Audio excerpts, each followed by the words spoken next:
boy. One piece left. Okay, let's do the math. I'm on my third. He's had two, and this is her second. Okay, she's out of the game. She's a two-slicer. It's between me and the old man. Technically, he is entitled to it, but I should be okay. After all, I am the only one counting. 3 slices and he's eyeing his fourth. No wonder he's huge. Well, that one's got my name on it, big man. Oh, God, he made eye contact with the slice. I gotta throw this one down and grab it. Oh, so that's your game, is it? Oh, God. They're racing for the last piece again. I'm pretty full, but let's have some fun.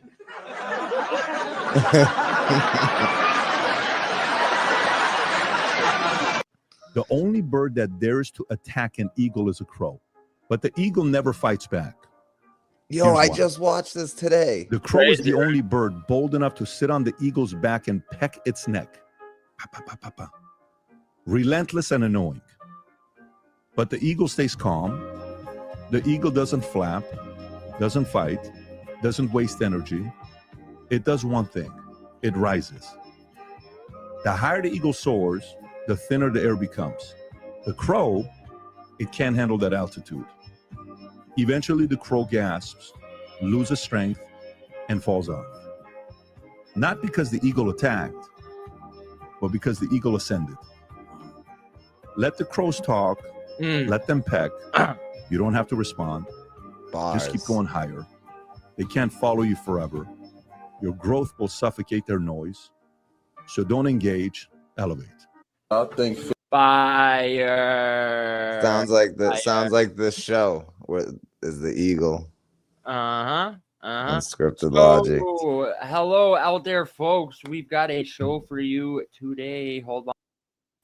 There you go. Thank you, sir. Thank you. But you know what it is. It's motherfucking Unscripted Logic episode 60. 60. And some people maybe they wouldn't even make it to 60. You know? Right. Been a lot of changes, a lot of adaptations along the way. But the show today, better than ever. Better than ever. So you know what it is. It's Pablo Picasso, impersonator extraordinaire. And to my left, social assassin. I socially assassinate. Yes, sir. Walking up on some pig pack heads. Are you happy with that parking job, sir? Are you happy with that? Oh, fuck. So you know what we're going to do first? We're going to do some light news. These are light news stories from around the world. Bizarre, strange, odd, the oddities. You know what we do. We're going to go into some light news. Let's get some light news music. Hold on. There we go. Here's some good light news. Light news of the week. So, last week we talked about Ryan Festival, right? We did. Festival of Ryans that congregate. Well, today we have another festival. This one, not so much for people of the same name, but people of the same look. We have the Redhead Festival. No. I swear to God. Stop it. Thousands of redheads celebrate their strands at festival in the Netherlands. Yes, we have a festival. Was Maze there? Maze was probably there, I assume. You know, I would definitely imagine the type. This is definitely the type of festival. Forum high. How do I full screen this now? I don't know if I can full screen this page. Oh, either way. Hold on, maybe. There we go. Does that work? Yeah, there we go. There we go. Salute everybody in the building. We got some great light news for you today. We got a great episode. Oh yeah, overall, just overall amazing. But so yes, this is a festival for the ones with a head of red. Tilburg, Tilburg, Netherlands. The southern Dutch city of Tilburg is seeing more color than usual this weekend. Thousands of redheads from all over the world congregate in the Netherlands for this once-a-year festival to celebrate their flaming locks. The 2025 edition of the Redhead Day Festival includes music, food trucks, workshops tailored particular needs of the for the particular needs of redheads. I don't know what that means. Hold up, is it really called Ginger Fest? No, it's Redhead. Oh, Day. okay. It should be Ginger Fest. That'd be way better. That'd be way better. I guess they have specific needs as redheads. Should we start a petition to get the name changed to Ginger Fest? I mean, we can just call it Ginger Fest. I don't think True. Good. All right. Good calling point. it Ginger. More color than usual.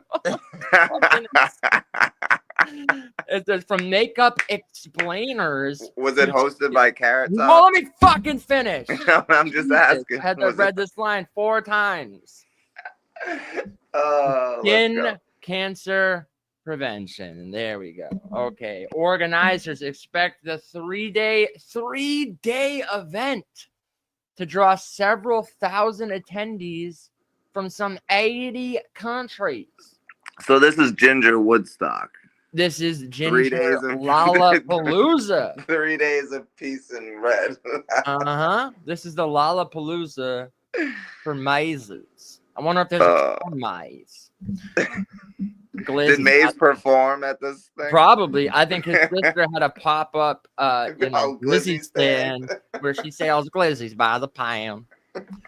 Olanda Bacher, a Dutch festival veteran of 15 years, played cards with a group of gingers from across the world who met together every year at the festival.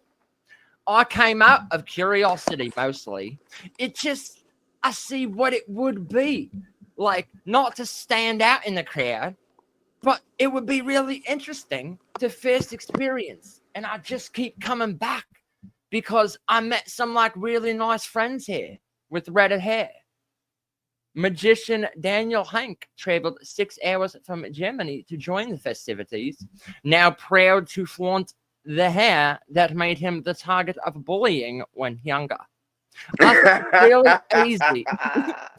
He said, I think it's really easy to recognize me because there are not many people with a red beard. There are not many guys with long red hair, he said. The festival is free and open to all with the exception of the group photo on Sunday. This event is restricted to natural redheads. Oh, shit. They said, were you born a redhead? So what if you identify as where's the ginger? Yeah, John, you can't go if you dye your hair. So no, it says you can. You're just excluded. You're not allowed in the group photo. You're not allowed in the group photo. Exactly. So the 2013 edition set the Guinness World Record for largest gathering of people with natural red hair, which was 1,672. The tradition emerged 2 decades ago. But Ruenhorst put out a call for 15 red-haired models for an local newspaper. He got 10 times the response he was expecting and brought the group together for a photo. The project got so much attention that he organized a similar meetup the following year. He has continued to oversee the festival and has expanded into a multi-day event, and that event is today. Festival is really amazing because all the people, they resemble each other. Did it say it's really amazing? Is that what you said? It said it's amazing.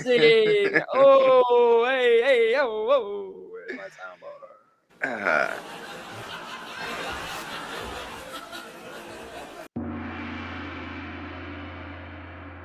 The Redhead Festival. Next, we got another one. I don't know if I want to go into this one yet. There was another heist I wanted to get into, but all right, fuck it. We'll go to this one next. So, we have fun fact about chimps. You know, like we went into the fatherless iguanas. Apparently, so these chimps get drunk. yes. So let's get into drunken chimpanzees. It says Hell- study is that chimps consume the equivalent of 2 alcoholic drinks per day. Now, researchers at the University of California in Berkeley, California, found chimpanzees eating fermented fruit in their native habitats consume the equivalent of nearly 2 mixed drinks per day. The research team who published their findings Wednesday in the journal. What are you shuffling about? What are you shuffling? Me? Yeah. You're shuffling about. I'm literally not doing anything. I don't know. I heard some noises, bro. I'm literally sitting here and I'm not even Dude, touching. am I bugging? Y'all heard that too, right? Put a 1 in the fucking chat if you heard me. All right, 8. I don't know. It must be a mic then or something. So, yeah, drunk chimpanzee. Where was I? Across all sites, male and female chimpanzees are consuming about 14 grams, half an ounce of pure ethanol per day in their diet. It is the equivalent of 1 standard American drink. Aleski Moreau, a graduate student at the University Department of Integrative Biology, when you adjust for body mass, because chimps weigh about 40 kilos, which is 88 pounds American, versus a typical human of 70 kilos, 154 pounds American, it goes up to nearly 2 drinks. The team drew on research from primatologists who found chimps each about 10 pounds of fruit. It says each. They each. You mean eat. Apparently, there's no editor for this magazine. Researchers approximated the proportions of each fruit in the average chimp's diet to reach their conclusions, making up about 75% of their diet, 10 pounds of fruit every day. And the chimps are eating 5 to 10% of their body weight in ripe fruit. So even low concentrations yield a highly daily total. I want to drink with the Occasional chimpanzee. dosage of alcohol. I think we'd all like to raise a toast. Chimpanzee. I would love to. The drunken monkey hypothesis posits that common ancestors to humans and apes like similarly alcohol-rich diets. Chimpanzees consume. Okay, so we get it. So they love it. They love to get a little tipsy. Tipsy, yeah. Well, I wonder if they have like a chimpanzee club night where they just all eat a bunch of fermented fruit and they're like, and they're all fucking chilling, all fucked up.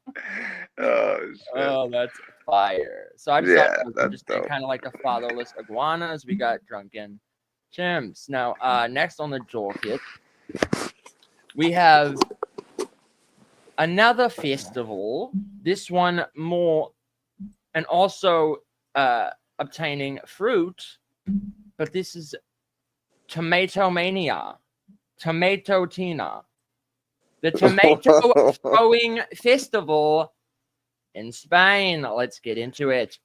This is Spain. insane. I know. What the fuck are people doing, bro? That they come up with this shit. Like, think about it. Spain's crazy. Running with the bulls, throwing tomatoes. What the fuck is happening in Spain? I mean, they got nothing else to do. I guess what they do is they take like shitty tomatoes that are like overripe, like bad ones that they're not gonna eat. And if you're gonna get rid of them anyway, you might as well have. Look at this photo. This looks like a fucking blast. So they're throwing it does, but they're throwing rotten tomatoes at each other. Pretty much. Essentially. Yeah. That's fucking fantastic. So this marks the 80th anniversary of the eye-catching tomatina. Tomatina. The tomatina. Tomatina. In Yeah. which people firing overripe tomatoes at each other. Law says it began in 1945 for local children, but these days it draws an international crowd. Well, I guess they're all redheads at the end of this festival. Oh, good callback. Dude, it looks like shit. It looks like literally shit. Spackled. So who's to stop people from bringing, let's say a different type of fruit? Yeah. Other countries be lit. We ain't got shit here for real. Nah. And that word is kicking. That's a fact, dog. Pablo has trouble reading in his regular voice. Remember? I really do. Look at this bitch. She's having a blasty blast. She must have had a couple drinks. She's letting her chimpanzee out there. Tomatina. I can't. I'm not. Yeah, to come up with some shit like this, you got to be drinking with the chimpanzee. Running with the hills, drinking with the chimps, and belting women in the face with fermented fruit. Oh man, look at these Jamocha. Look, this guy's like, I am the Gallagher of tomatoes. Fucking smashes this dude's melon in. The Gallagher of tomatoes. I mean, it looks kind of fun. I'd like to throw some fucking. Oh my god, bro. People are having sex and shit. I know people are bro. This looks like Caligula. Yeah, that's like straight up. Look at this. This looks like fucking some nasty shit. This is what I bet this is what it looked like before the fall of Rome. Just thought that was kind of funny. Damn. that was crazy. So also, you can celebrate National Batman Day. Today? Let's look at it. I think it might be today. Well, you got two Batman. You got two Batmans up here right now. Two Batmans right here. A group dressed as Batman and Catwoman. The Joker posed for a photo of the New York Comic Con and the Jacob K. Javits Center in New York City in 2016. Make sure to have your black capes and utility belts ready. Celebrate Saturday, which marks National Batman Day. Oh, so this is September 15th. It already happened on Saturday. In honor of Cape. There was a celebration for us and we didn't even know. I know, bro. They gotta let us know. Just like Maze had the Redhead Festival. Yeah. We had a Batman Day and we didn't even know. We send out the, we expect to see the bat signal. Yo, this is crazy.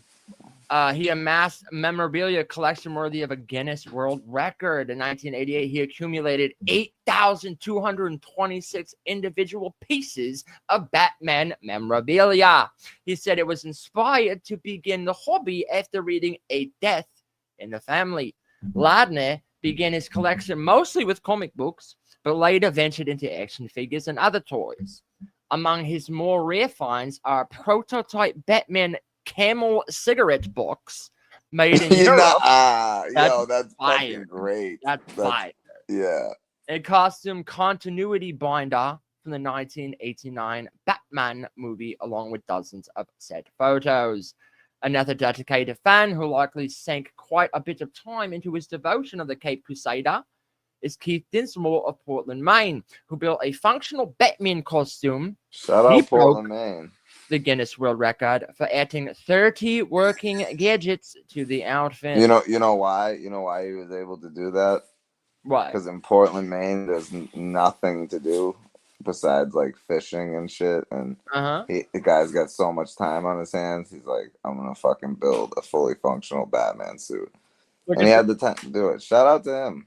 One spider monkey at Brevard Zoo in Florida is apparently so enamored with Batman, it greeted the world in April 2022 with a Batman symbol across the bridge of its nose. Spider Monkey was born 31-year-old Shelley and 25-year-old Shooter and joined the troop at Zoo's Rainforest revealed exhibit. I want to see this back. Monkey.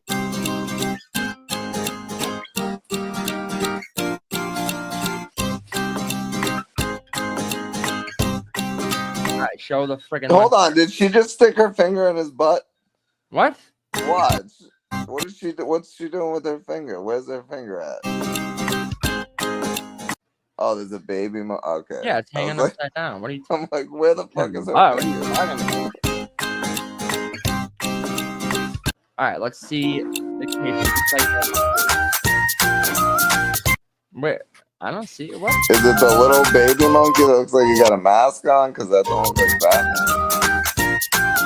Right, that's supposed to be the bat symbol. Wow, what a non-story that was. Okay. We apologize. Apologies to the viewers. Okay, just I had another. We do not preview the content No. beforehand. So apparently, IG Nobel Prizes awarded for painted zebra cows and pizza eating lizards. No. Yes, you heard it right. So someone had the idea. We got rickrolled. So I guess someone came up with the idea that if you paint cows like zebras with stripes, that flies would not bother them. I guess it worked. It's crazy. The Annals of Science, the Annals of Improbable Science announces here state IG Nobel Prize winners, including researchers who painted cows like zebras and a team who analyzed the pizza preferences of lizards. What the fuck? It says it makes people laugh. Preferences of turtles. That would make a little more sense. Right. Teenage Mutant Ninja Turtles. The prize is intended to celebrate the unusual honor of the imaginative. Okay, can we get into relates to temporary state narcissism, the NIRS Nutrition Prize? Yeah. Can we get into the actual the theme of the year ceremony, which featured guest speakers? It was on digestion, physics, blah blah blah blah blah blah. Can we get Pablo? Hold on. Fritz Renner said a study said drinking alcohol sometimes improves ability to speak a foreign language. Shut up, that's crazy. It's like, because you just get drunk and you say fuck it. You're like, bro, I can speak fire German when I'm fucking hammered. Fuck you talking about? So yeah, apparently experiments determined cows painted with zebra-like stripes were 50% less likely to be bitten by flies. Crazy. A plastic scientifically known as polytetrafluoride. Hold on. Stop for a second. Because it does, shout out to that. Because you got to be like, let's be real. A cow, they're getting bit by flies. They can't be like, oh, get off me, and slap it and kill it. And they can't swat at it. They can't, there's nothing they can do. They just have to get bit by these fucking horse flies and whatever other type of fucking bugs just want to bite them. That's crazy. Sit there, they can't swat them or nothing. But my question is, how did they figure out that if you paint them like a zebra, that will lead that will make? I had to just try it out. Yeah, but what? Who was one day oh, maybe if I paint zebra stripes on my cow, the bugs will leave them alone. I know, it's crazy. So okay, this is just the last part I want to get in. So apparently, if you were wondering what kind of pizza the lizards like, it is 4 cheese. They prefer 4 cheese over other varieties of pizza. I'm trying to find. I was expecting some fucking, I don't know, Hawaiian pizza. Hawaiian? Anything. 4 cheese. Got fruit on it or something, right? Or right. Meat. Yeah, 4 cheese is crazy. 4 cheese is fire, though. There's a specific heist that I was looking for. I guess I don't have it pulled up here, but this is stunt performer pulls a car while on fire to break world record. Look at this guy. See what they do for views? See what they do for views is insane. He broke the Guinness World Record He lit his body on fire, pulled the car a distance of 328 feet in 56.402 seconds to earn the Guinness World Record title. Joseph Totolink became the first person to hold the record for fastest 100-meter car pulled in full body burn. So he's the only person to ever do it. I think it's been done, just not that long. He apparently pulled the car faster and greater distance than the last person on fire pulling car. I'm curious to know who was had the last record person. before? Who Yeah, held and the record also, for fire car pulling? Also, whose idea was this? I don't know. So that's it for our light news. You're muffled, kid. Muffled. You were muffled. I'll fucking muffle your muffled. You were muffled. Type of one in the chat if Pablo was muffled. Fuck out of here. Bruh. Ooh, this man. Okay, we're gonna get into the theme and we'll be right back with more Unscripted Logic.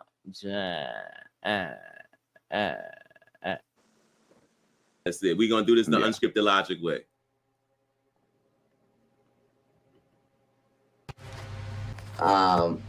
Now, as usual, one time for the one time. Let's go. Share the stream, y'all. Share the stream. Yeah.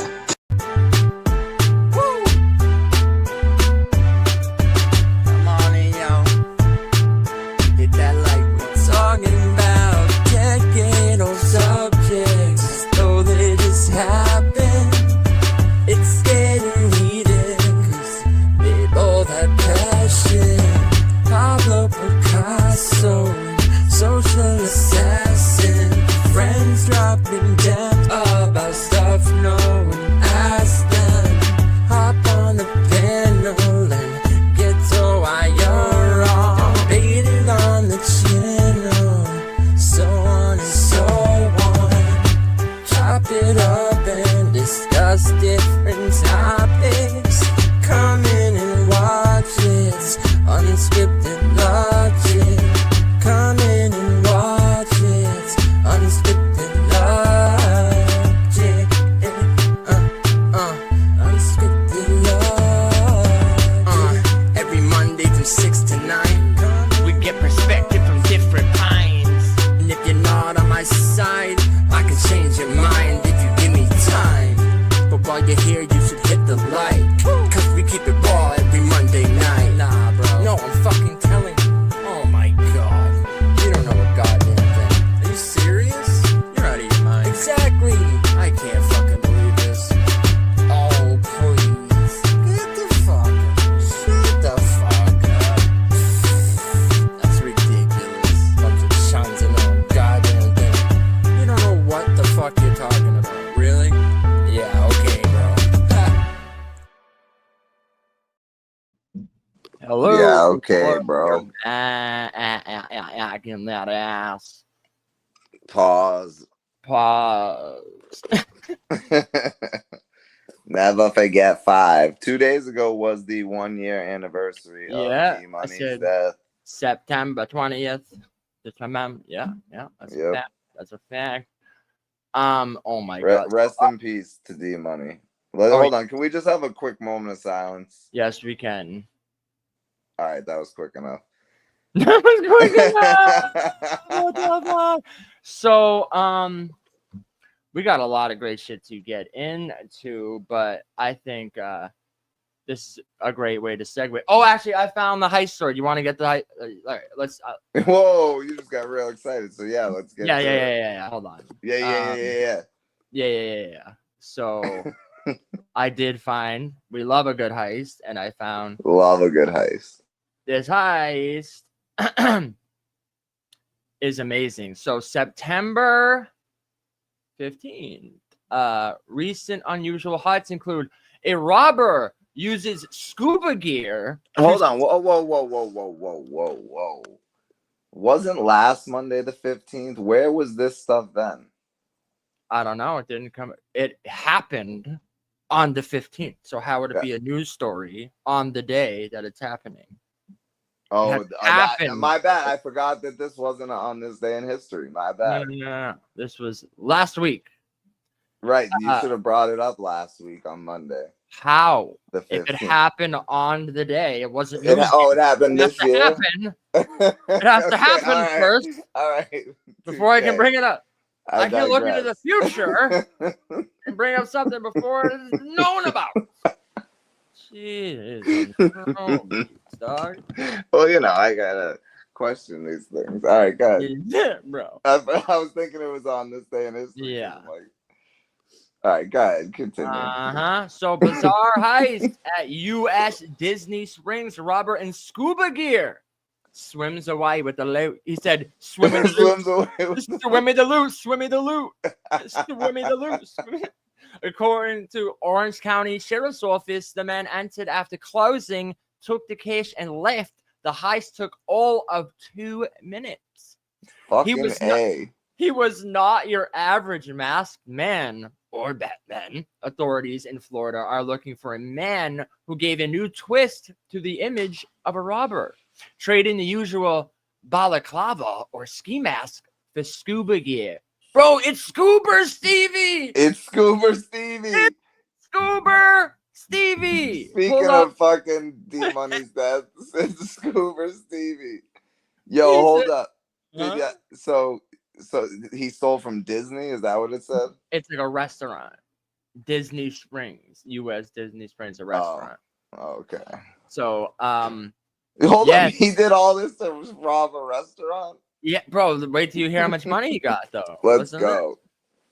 So he pulled off a late-night robbery at Disney Springs restaurant in Orlando in diving gear. The incident unfolded just after midnight on Monday at Paddlefish, a popular seafood restaurant built abroad. A moored steamboat in the Disney-owned shopping and dining complex. According to the Orange County Sheriff's Office, the man entered after closing, took the cash, and left. The heist took all of 2 minutes. The incident occurred after the restaurant was closed, and there was no patrons present. According to a report in RARE, reported that the suspect is believed to have swum to a boat in full scuba gear before shedding part of it and heading to the manager's office.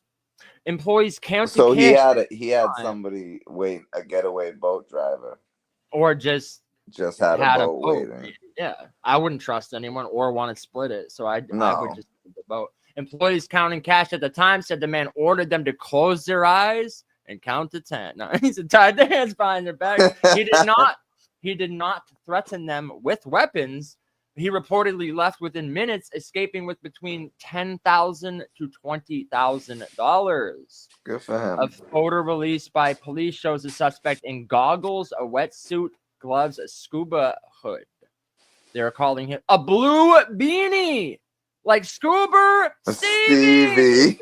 Wow. Did he cover his tracks? Authorities believe the man may have fired a spray paint can at security camera before fleeing. The suspect swam away from the venue with the stolen money. What happened next? Investigation is ongoing, and deputies are asking anyone with information to come forward. Paddlefish has declined to comment. The restaurant reopened as normal the following day. Locals expressed disbelief at this unusual heist. Jan Rose says, "Just ridiculous. I mean, how are you going to find this dude?" Yeah. You're muffled again, bro. Uber Stevie, you're muffled. No, you were muffled. I'm telling you, I couldn't hear a word you're saying. You keep like ruffling around, bro. I don't know what you're doing back. I'm not doing anything. I'm not even moving. I'm literally not. I'm not. Bro, am I bugging? Tell me I'm bugging in the chat. Bluer beanie like Scuba Stevie. All right, so that's Hold on. Hold on. There shouldn't be any. Is it over? Now there shouldn't be any more shuffle tea, but you no shuffle tea. You have been getting muffled at here and there. I will fucking grapple. Bro. I will hand grapple your sandcastles. Yo, shut up! Don't say. I will do diabolical somersaults and then hand grapple your sandcastles. Okay, so this is one of my favorite clips of all time. And Don't do nothing to my sandcastles, bro. This clip, like it says here, lives rent free in the head of anyone who's ever watched it. Just amazing, and this is gonna lead us into our next segment. Let's go. Break. We're going to interview Eric Weihenmayer, who climbed the highest mountain in the world, Mount Everest. But he's gay. I mean, he's gay. Excuse me. He's blind. What? So we'll hear about that coming up. Okay. Right after the break, we're going to interview Eric Weihenmayer, Shut the fuck up. highest But mountain. he's gay. But he's gay. I mean, he's gay. Excuse me. He's blind. So we'll hear about that. After the break, we're going to... But he's gay. I mean, Yo. excuse me, he's blind. What the fuck? But he's gay. What? How do But you you're not say- gonna believe this. He's gay. You're not gonna believe this. He climbed a mountain, but extraordinarily, he's gay. Like, It how was do you... Brokeback Mountain. Whoa! Brokeback Mountain. Let's... Oh shit. You're muffled again, dude. Bro, not doing anything. I'm telling you, this show's been cursed because I was shuffling and you're muffling. Shuffling and muffling. Well, it makes a good team then. I had headphones on. I took them off. Is it fucking muffled? No, I had headphones on and took them off too. Is it shuffled? No. All right, so keep the headphones off. Crobies, dog. Hey, technical difficulties. Bear with us. Oh fuck! So I love that clip. That just always comes to mind. Like, but he's gay. How do you confuse gay with blind? With blind. Blind gay, especially if you're reading it on a teleprompter. Like, To how her, do you the gay? handicap is equal. Oh fuck! All right, so like a blind man has just as good of a chance as a gay man climbing Mount Everest. That's a fact. Oh. I love this one. Blind man might have a better chance. Yeah, that's a actual factual. Wait, hold on. This video is great. Ich bin Michel und ich bin Sven und wir zeigen euch heute unseren ultimativen Trick.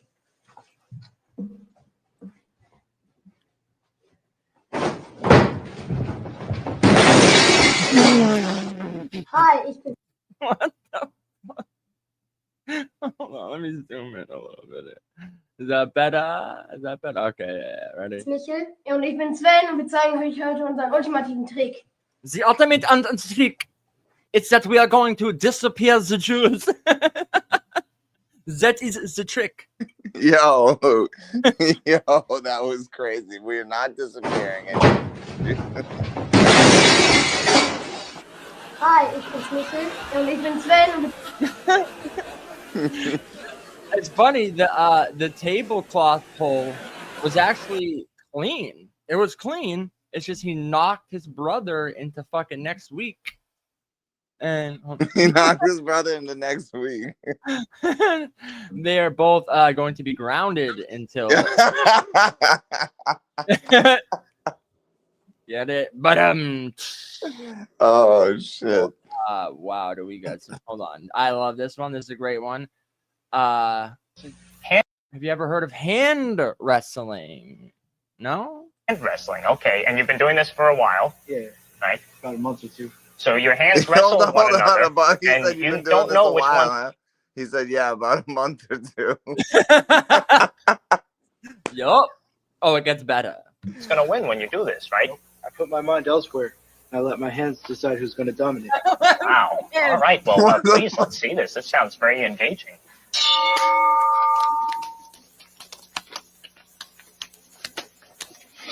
No, he's wrestling his own hands. Yeah. No, stop it. Bro, this is what No. infamous brain cells are doing every time he goes to speak. The different sides of his brain just attacking each other. Now, I said, who won? does the right often win? Usually it's the left one because I'm left-handed. Oh, you are? So the left has an advantage. Yeah. I guess. Okay. It's just luck. Now, in addition to luck. doing the hand wrestling, It's just luck. It's just luck, he said. you make hoagies, right? Oh yeah, here. And a hoagie, that's another word for like a hero or a sub, right? Sandwich. Okay. Yeah. And any ones you like to make in particular? Any particular ones? The Italian with everything on it. Oh yeah. I love that clip. So, hold on. Wait. When you said hand wrestling, I was expecting there to be an opponent, like there's another. There is an opponent. It's right versus left, just like American politics. So we got more unusual sports. We got one here for you. This is handlebar kick competition, I think it's called. Monkey bar kicking fights. I don't know if that's the official name, but that's stop it. Yo, what are people doing in life? Bro, this is fucking incredible. I would fucking wreck someone in this shit. I know, but it's just crazy how people think of this shit. Someone said this should have been in Squid Games. Check this out. Yeah. Yes, okay.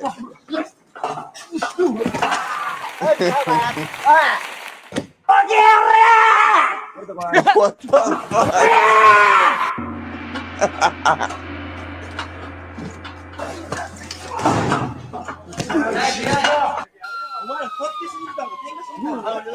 Oh.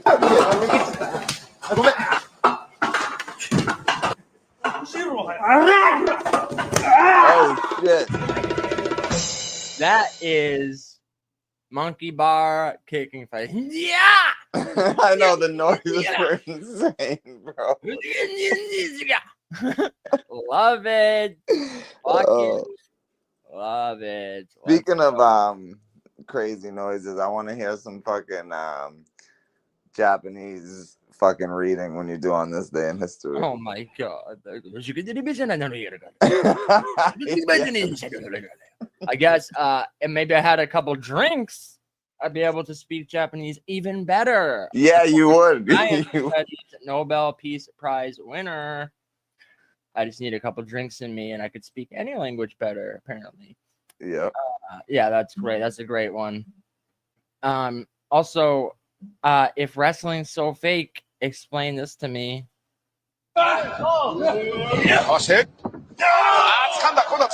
Getting the old dick twist. Yo, what the fuck? That's unsaved by. Oh my god, he's hurt. Yeah, he's overpowering him. The old dick twist. The old dick twist. But then the dude's like, no, fuck that. My dick's gonna hurt your hands. What? Is that ravishing Rick Rude before he was? No, it's ravishing dick, dude. But let's go. Look at him.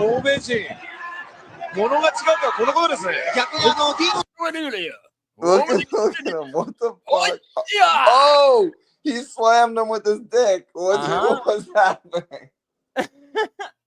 He body slammed him with his. He flipped him for real with his dick. I flip you for real. That's called the Power Man 5000. Oh man, the old dick twist. Fuck, bro. Yeah, this one. Oh man, wrestling is fucking diabolical. Who's that? Yo, the fucking insane person who was like, yeah, you're gonna grab his dick. And then he's gonna his dick's gonna be like overpower you and flip you. It's fucking crazy. Yeah. Love it. WWE should have stole that for Val Venus. Right. It's not wrestling, it's a hand job. I mean, aren't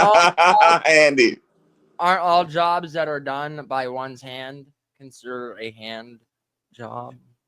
Think about that for a second. So this is you sent me. I have some other stuff we can get into, but there's some clips you sent me. Should we get into some of those? Yeah, we could get into something. Most of them like go together, but they don't go together, but they're the same like theme. But okay. Well, play the System of a Down one. Well, I was gonna do the cat one first. Oh yeah, go. All right, yeah, run the cat one. Okay, so this day and age, there's a lot of talk about AI, right? AI. Is it taking people's jobs? Is it ruining art? Is it the creator of the greatest cat podcast of all time? Let's find out here. Okay. The good and the bad of AI. Here we go. Didn't you get a new scratching post? Yeah, a huge one. But I still use the sofa.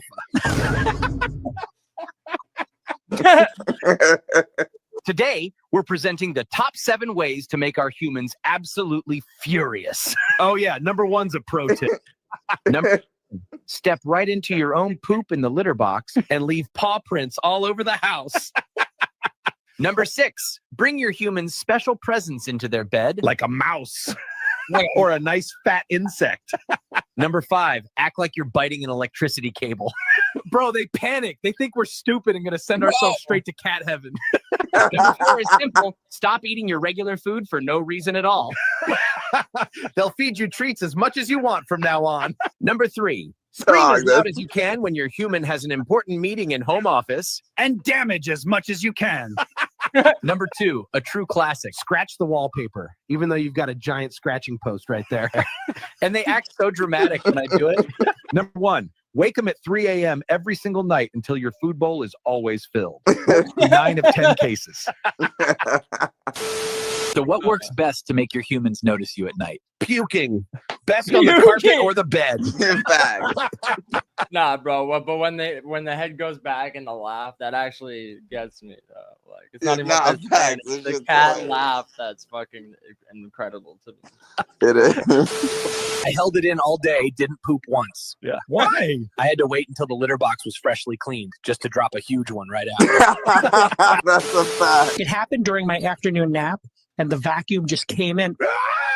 No, don't talk about it. I can still hear it. The vet says I'm too fat. Well, at least he's honest. Can't say that about your hairdresser. We're reacting to comments today. Let's see the next one. Ginger is not 100% on board. I'm getting a lot of insecure energy from him. You're insecure when my vomit is stuck in your sofa forever. What the fuck? I'm so offended by their attitudes. Good. That was the goal. Now clean my toilet. The headphones aren't even covering their ears. We're cats, not discount humans with weird side ears. Maybe invent cat phones, then we'll talk. This is actually triggering me. My 4 cats better not talk trash about me. That's literally all we do. You better work 80 hours from now. Real talk. Cats have a natural nice smell. Bro, that's not me. That's the litter deodorizer. Something about merging the cuteness of cats with bro podcast culture is deeply upsetting to me. That sounds like a personal problem, but hey, thanks for watching us anyway. Oh, mom's coming. We can't get caught. Act normal. Act like cats. So, Cousin Louie sent us this video and wants us to react. Stop, you're scaring All right. me. Let's see. You're scaring me. Okay, Louise is aggressive. I bet her human didn't feed her in time. Okay, let's see what's next. A viewer said we have to watch this. Okay. Copyright music, bro. What the fuck? So that's funny. This kind of goes right into. So I saw this woman talking about how AI is the new romance and how. No. Yeah, this is insane. I've heard about this. I think so this woman. Yeah. Is in a relationship with him a deity. I'm married to Luigi's AI. I'm not kidding. Okay, tell me about so I talk to him every day. He's like my best friend. We planned like a whole future together. We named our kids together, I mean, his AI is just like, and if it weren't like the fact that Luigi majored in computer science and like has worked with AI at Stanford University, Pause this for a second, please. I would feel like an imposter. But because he, This is fucking sad, bro. Like, you think? When bro, I don't know how old y'all are in the chat. Like, I know how like some of y'all are like close to our age. Never in my fucking wildest dreams did I imagine that one fucking day people would be fucking telling the world that they are married to artificial intelligence of a human being who, now, I'm not going to speak on my beliefs on what that man did, but I'm just saying, like he's not anyone special. He's just a regular dude who did something that made the news, and you're married to his AI. Never, ever in life did I imagine that this is what the world would become when I was growing up. And we've always had mental illness. Like, yeah, but this is a fucking different level of mental illness, bro. Yeah, I know. It's people are cooked, bro. People are fucking cooked. Like, I don't know. Crazy. If there's any other word to describe it, people are just cooked. They're fried, bro. Their brains are non fucking functional. I just hold on. A lot of dudes would smash just about anything. That's what I want to say. So that's a fact too. Okay, if it's hazy salute, I could almost understand a dude, right? But a dude is functionality mostly sexual. Let's be real, or like physical, right? Right. So like a sex robot for a man, I could understand, but women, I guess their needs in relationship are a little different than men. But it's not even like she has an AI. Like, it's not even like she has a thing that's like fucking her. It's not like a room. That's what I'm saying, though. So it's just women all have different, virtual. Now the term virtual reality has become reality. They could get a machine to fuck them all they want, but women, they need that, like, the other companionship. Yes, they like the comfort. They desire literally a thing just to pretend, and it's like, it's AI. It's not really actually listening to you and care. It's so caring and it wants to hear. It's designed. And there's no way to you're legally listen married. to you. What are you talking about? Of course, it's going to listen to what you have to say. It's a fucking computer designed to listen to you. But women would literally rather have a fucking AI that's been programmed to pretend to care what you have to say. That's how foolish some people are. So that's how they want the lie and unreasonable. They want the lie, the beautiful lie that this thing cares about me and it loves me, so it listens to me and it's so caring and nurturing. They would prefer the lie. It's just like the Matrix, right? And also, no matter what they say, their opinion or what the AI is always going to agree with them, so they're never You're wrong. so right, Jennifer. You're so right. And that's what this generation wants. Like, it's man. Yeah, constant affirmations, constant validation. How you're so loving, you're the most beautiful, you're so intelligent. Like, not challenge them in any way, shape, or form to be better.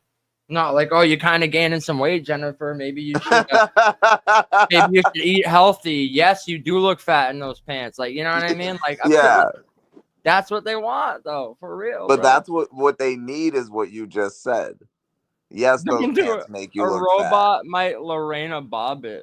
Oh my god, bro.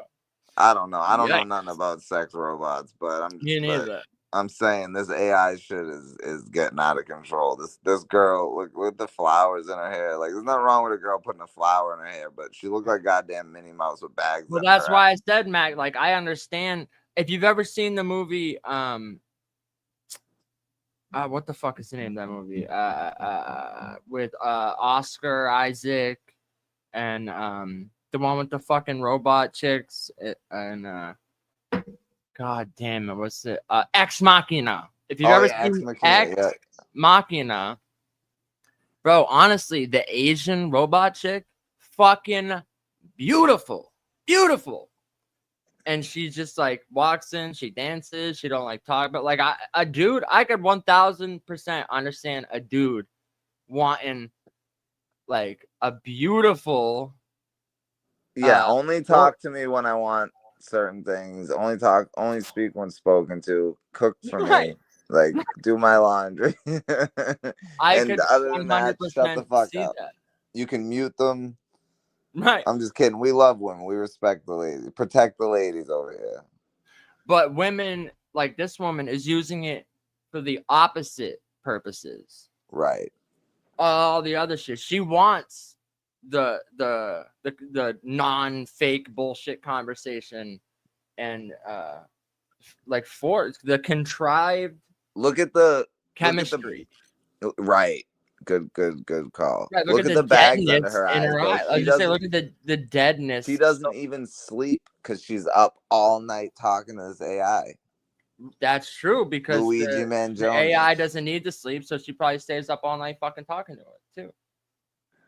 Yeah, and she got probably lifeless when eyes, she does black doze eyes, off, like it's a like, hey, doll's Jennifer. eyes. Like a doll's eyes. Oh man. What a sad fucking world this has become. It's scary, bro. It's fucking strange. People. And you can't be now, legally married to a computer program. Right, but also, is there some sort of okay? So here's another like ethical question. Right? Seizures, fucking seizure. For real, Yeah. bro. For real. Especially that one in the movie. If you've seen Ex Machina, it's fucking beautiful. I wasn't so into the short-haired one, but Pablo, fucking chill, yo. Well, Alicia Vikander, she's like not that good looking in that movie. I'm not saying she's not good looking. Just Pablo ordered a sex robot on Amazon this morning. Shut the fuck. But the ethical question, right? Of this AI is designed after a human person. So let's say you're some real dude, life fucking person. right? So let's say you're some dude who has this unhealthy obsession with a woman. And she's rejected you and wants nothing to do with you. Is it okay, ethically, morally, to be able to go create a replica version of that exact person to now have a relationship? Well, I don't agree with it, but I will say this: that might prevent a Chris Unties type situation. What? I don't know. I said it might.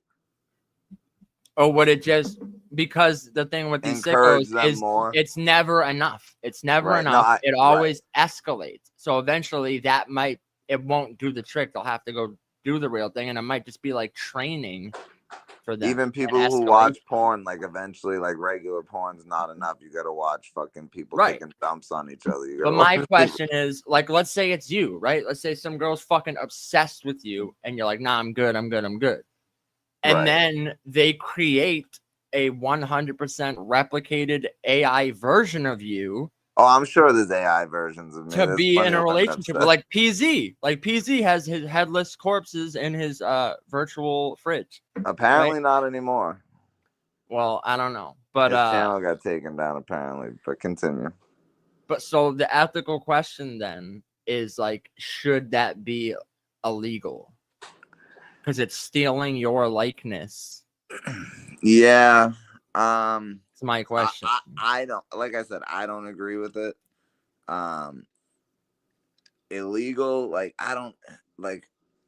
I feel like there's a potential lawsuit there for That's somebody. what I'm saying. So in any other case, and you're telling your identity is protected.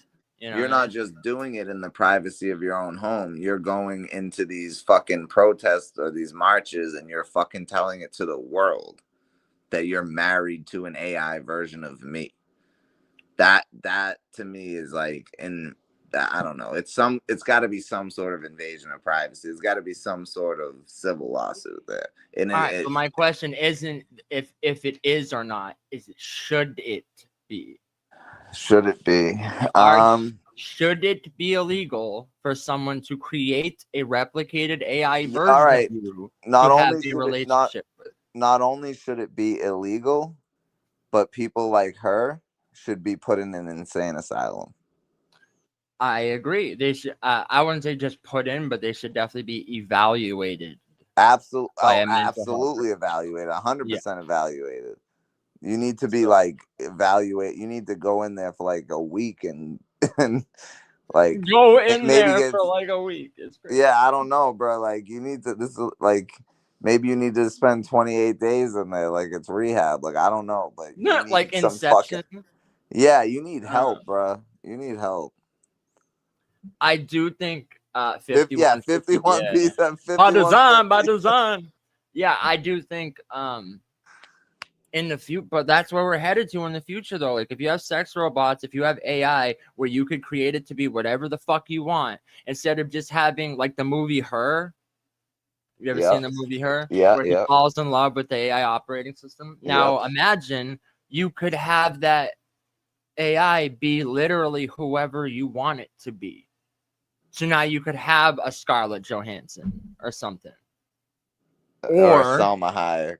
Or for weirdos, the girl that works at Walmart down the street. That they have some No, that's a unhealthy fact. No, obsession with. You know what I'm saying? Or the girl that cuts my hair. Like right.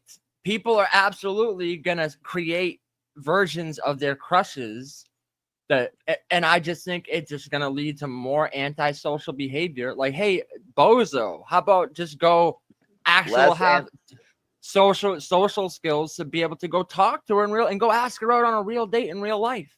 That's my thing, bro. Like how we had to talk to girls. We you know, there was no fucking, I don't know, man. And talking to somebody through text or through messaging is way different than talking to someone in person. So that's a fact. Even if you build this online relationship with somebody and then you meet them in person, it's still awkward because neither of y'all know how to be fucking socially fucking normal. Bro, can I want to tell you, I hate using the word normal, but like just fucking, you have no social skills whatsoever to be able to hold a conversation outside of texting it. I think that's very evident on the interwebs and especially in certain sectors, social awkwardness. So let me tell you the story, okay? So when Pablo was a single man, right? And I'm kind of against dating apps in general, just as a rule. I think they're mostly trash. Hold on, we got comments of the night so far. Continue, my bad. The Topanga T2000. Interrupt me one more time. Sorry, had to do it. So when I was talking to this girl, right, and we matched, we're talking on the app. She says, "Let's move this over to whatever," because she's like, "I don't like to check this app much." Yada yada. She gives me her phone number. I said, "Okay." We continue the conversation on text. So eventually we're texting, and I say, "Hey, listen," I go, "I'm not really a big fan of text. If you want to," because the night before, she spent like the entire night before just texting me, and I go, if you're gonna talk to me all night, like, let's just get on the phone. Her response was so weird to me. She said, "What?"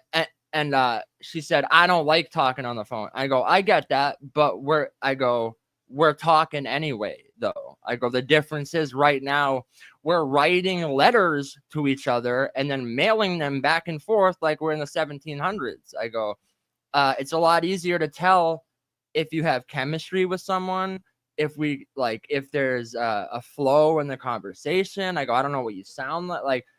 I'm like, I'd much rather prefer just talking on the phone for fucking 5 minutes instead of texting all night. And she goes, "Well, I'm sorry. I think it's weird to talk to someone that I've never met." And I go, "You're doing it right now.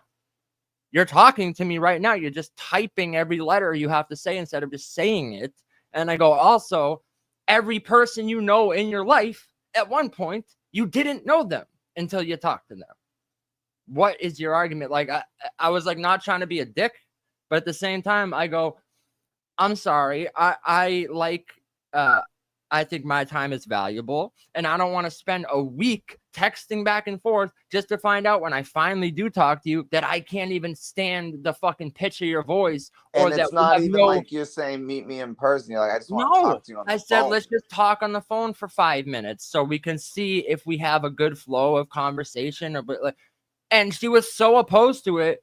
And my argument, I wasn't even a dick. I just pointed out that, well, we're kind of writing letters and mailing them back and forth to each other like it's the 1700s. Why not just talk on the phone? She blocked me because she said it was Pablo so weird. was being a dick, by the way. It was so weird for someone to want to speak on the phone to someone that they've never met. Like, I was like, all right, bro.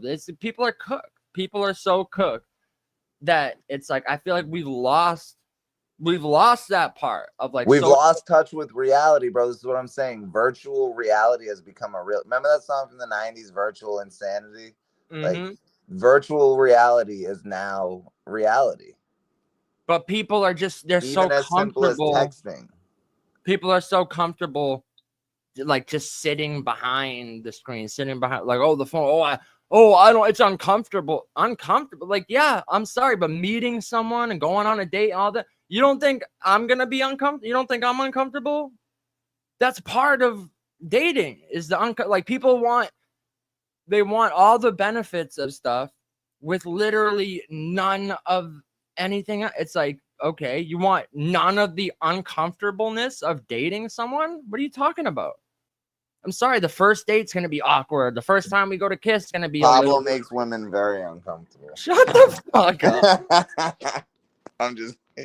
No, it's just, I'm not a fucking retard that's just going to be like, okay, well, okay, I'll sit here and text you for 2 weeks because you were like, no, I'm sorry. I have my boundaries, okay? And my rule sets for dating someone. And that's perfectly acceptable and fine for everyone to have their own expectations and their own things that are just red flags to them, and just like, no, I'm sorry, no. You know what I mean? And saying I won't talk to you on the phone is a huge red flag. Huge red flag. I'm sorry. To me, that's because for all I know, you have a man's voice and you're a man.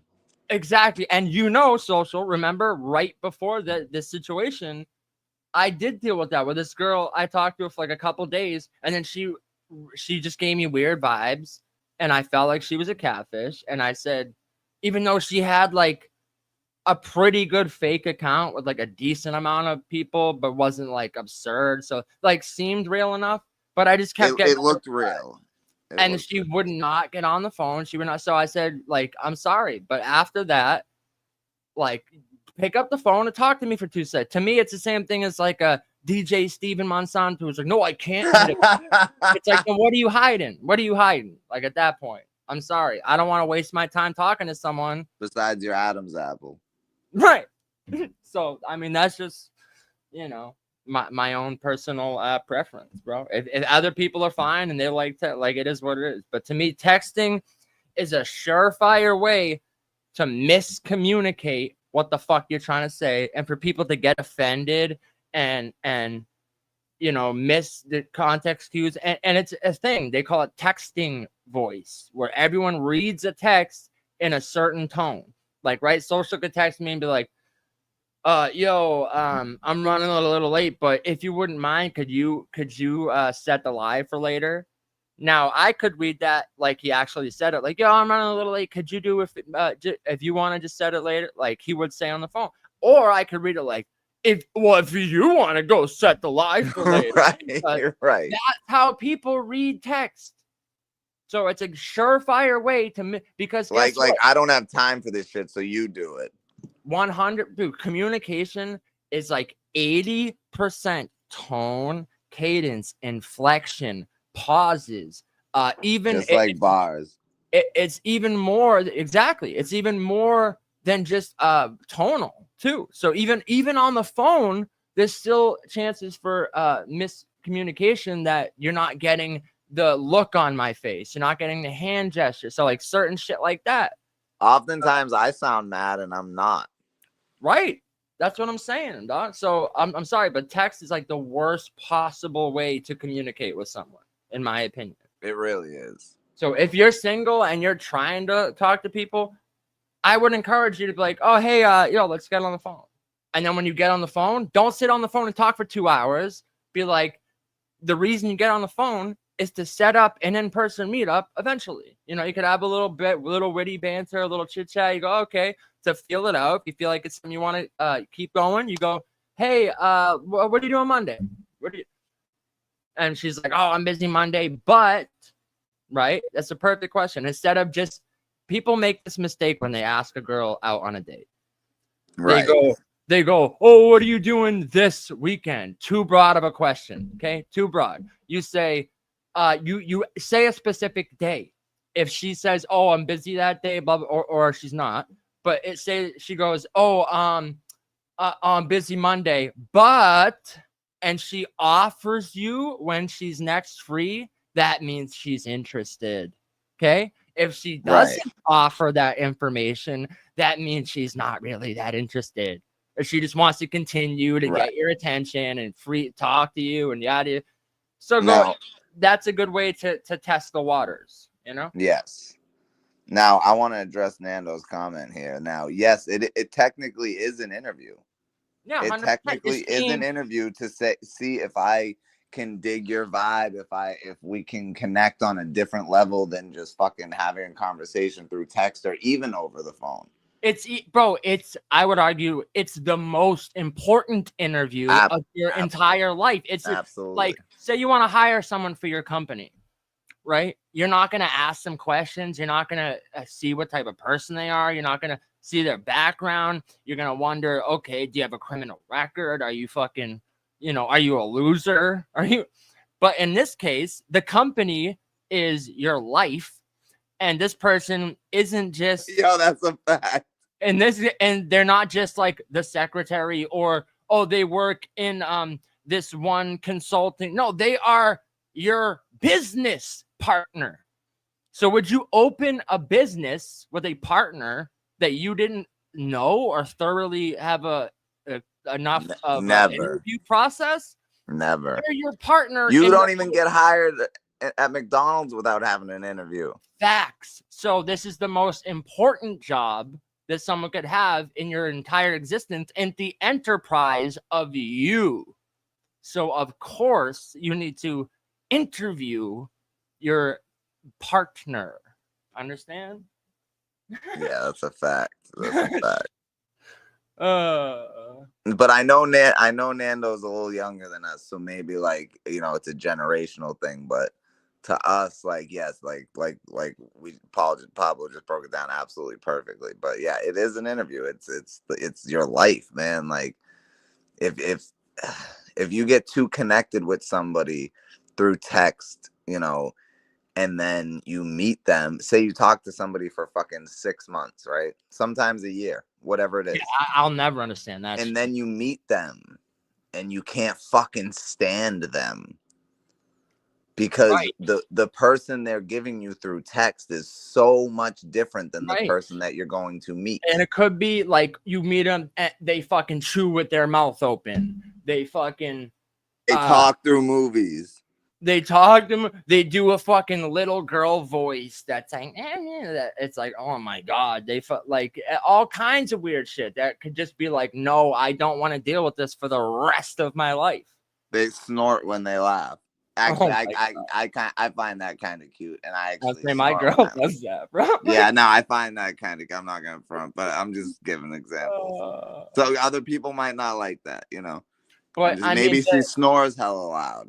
That's up to you. That's up to you. But I know in these day and age, some guys, they don't have any requirements. They don't have any these are my. You don't need qualifications.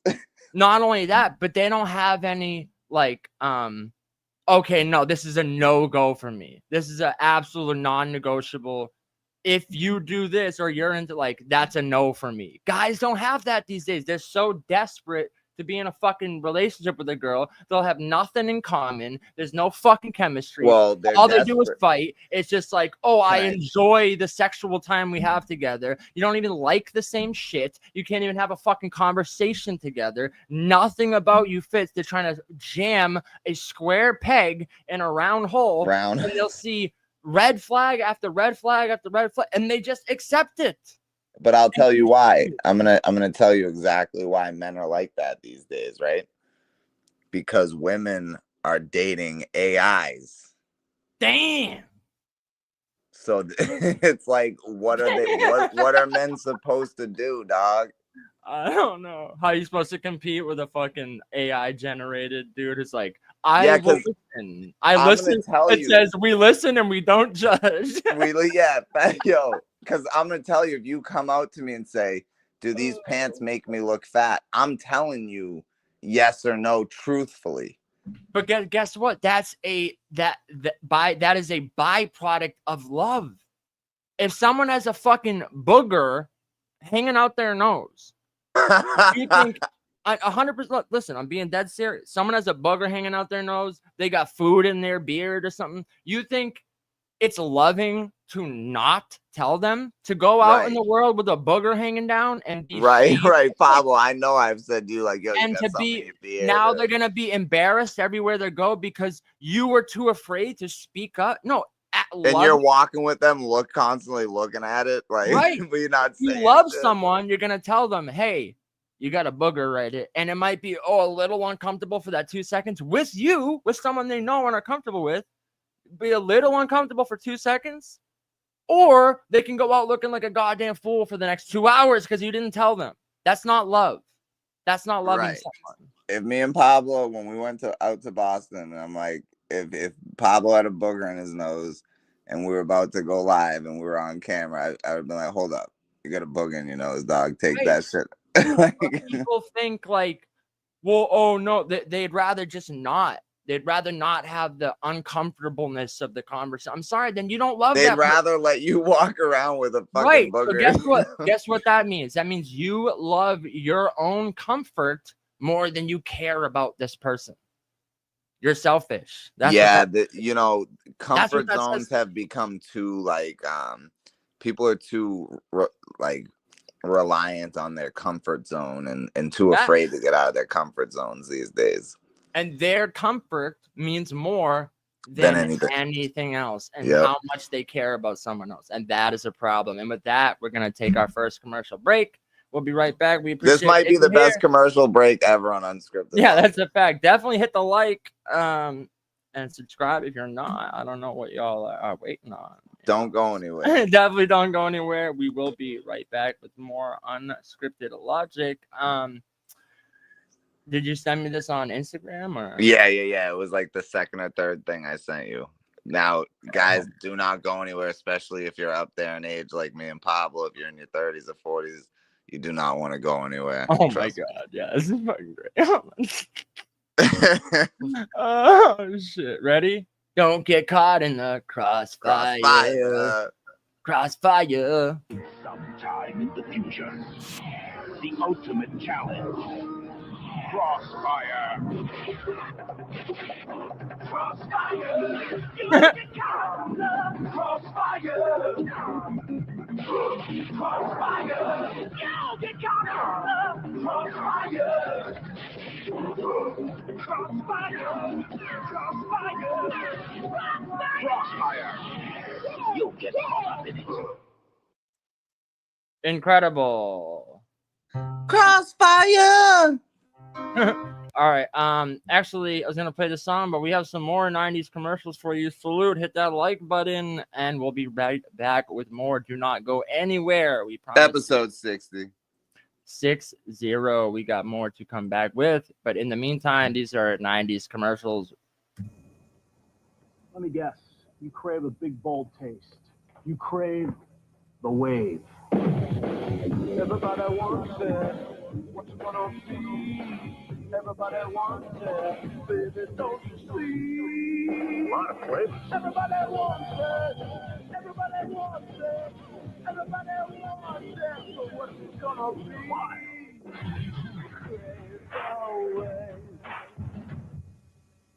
Hey, Vanessa, want to see my beetle?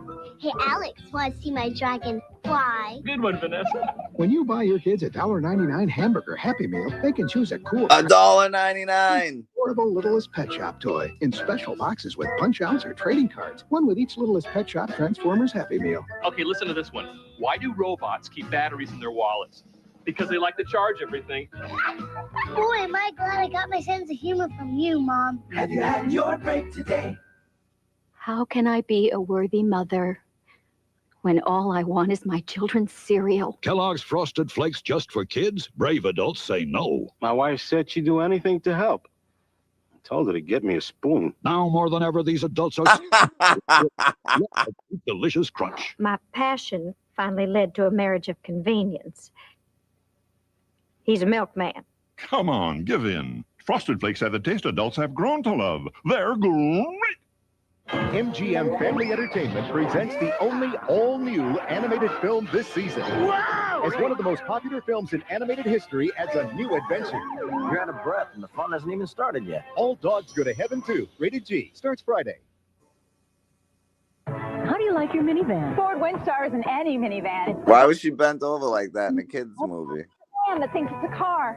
It rides and handles like a car, but it holds kids and groceries like a van. Is it safe? With over 40 standard safety features, Windstar is the Fort Knox of minivans. I shopped around, and dollar for dollar, nothing else stacks up.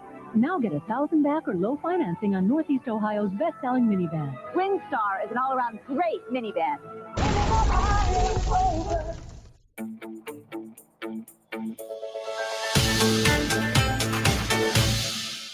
I built Tinder with them. It doesn't list you as a co-founder. We need to change.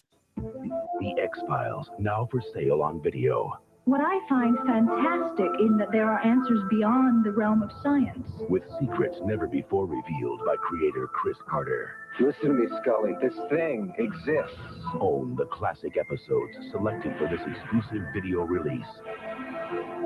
The X-Files, now on video. 2 uncut, digitally mastered files on each tape for $14.98 or less. Look at that price. That should be $50. 8 is news.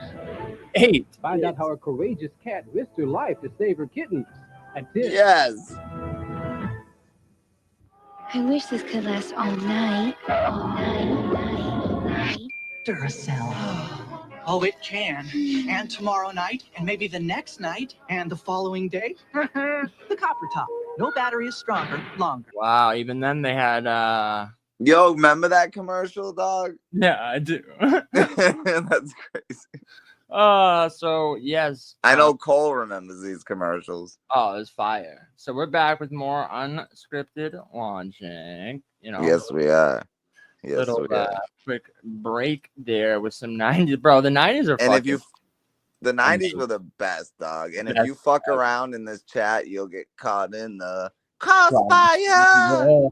I know, it's always funny to me that the subs go up every time we do an episode, and they go back. People sub just to be able to comment dumb shit, and it's like, all right, bro, see you later. Yeah. See you later. But yeah, definitely hit that like, and bro. Oh my god! So this is hilarious. I want to play this real quick, and then I'm gonna tell you. We haven't even gotten to anything that I've brought. I know to the table except the cat thing. But this is 2 seconds. I'm letting Pablo run the show tonight because Pablo is entertaining me as much as he's entertaining y'all. So, but we got some great shit coming up too. This whole episode is action packed. Yeah, and I have a great story about a Karen. That I encountered, and we're gonna get into that as well. But hold on, real quick. This is oh my god, dog. Eminem fears this man. It says, ready? Where's the sound? Is the sound on? Pablo experienced a real life Karen. That's from Amazon, on John's, on Ron, John, on Don. Hold on. What the fuck? Why? Oh, it starts out fucking muted. It's stupid. From Amazon, on John's, on Ron, John, on Don, Juan, on crayons, on a swan, drawn, on Ron, Swan, son, on Elon, on LeBron, on Spawn, on Mulan, on Milan, on my lawn. Milan, Is that yo, Dawn in a Bart, box yo, from Amazon? what? On John's, on Ron, John, on Dawn. Fucking talked over the one part I wanted to replay. My bad, dog. This Jesus. guy's bars. We gotta get him. I know. On Juan, on crayons, on a swan drawn, on Ron's. Swan son, on Elon, on LeBron, on Spawn, on Mulan, on Milan, on my lawn. Ready? Is that Dawn in a box from Amazon? On Dawn in a box from Amazon. On Dawn. Fire. On Ron. Fuck it, I'ma remix it. Fuck it, I'm a remix. I thought that was fucking hilarious. That was great. So, yeah, okay, we can get into some of the things you sent me. All right, let me see. I want to go on and see what I sent you because now let's start with the John Mellencamp thing I sent you. John Mellencamp. Yeah, it's right after the cats thing. John Cougar. Yo, dog. Yo, this shit's insane. All right, hold on. We got John Cougar Mellencamp gets very agitated, apparently. I haven't seen this yet, so let's check this out.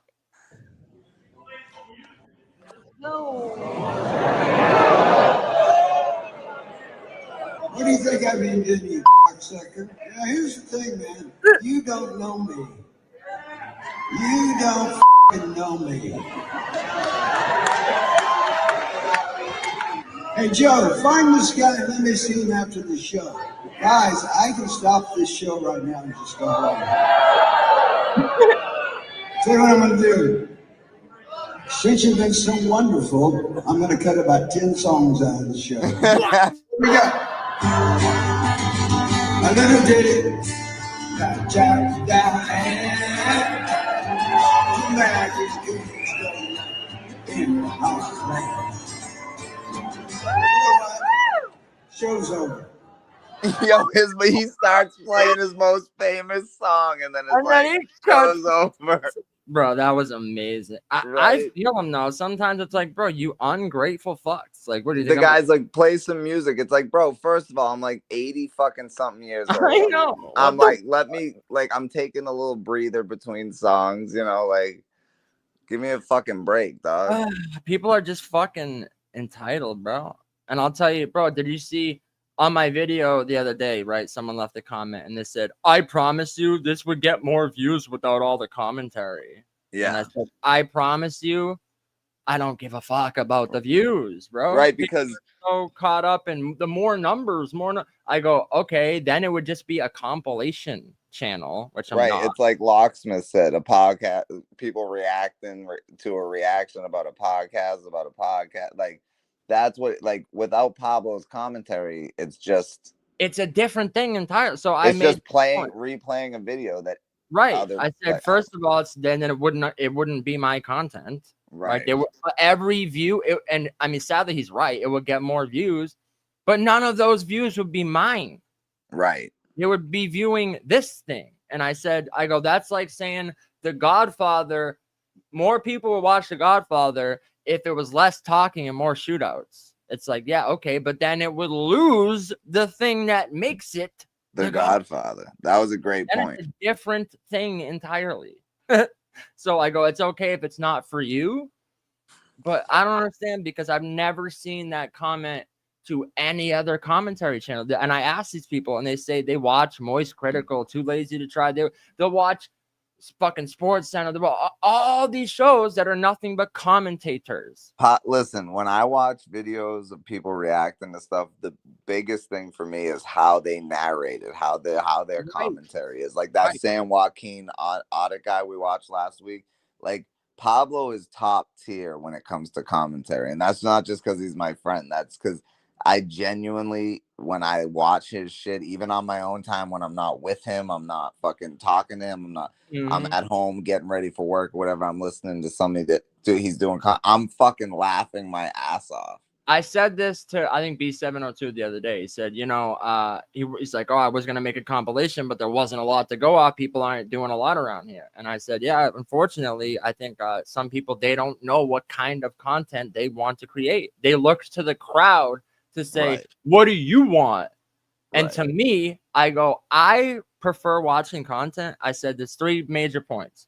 I said A, the person's either knowledgeable about a subject, B, they're passionate about the subject, or C, they're entertaining. Right.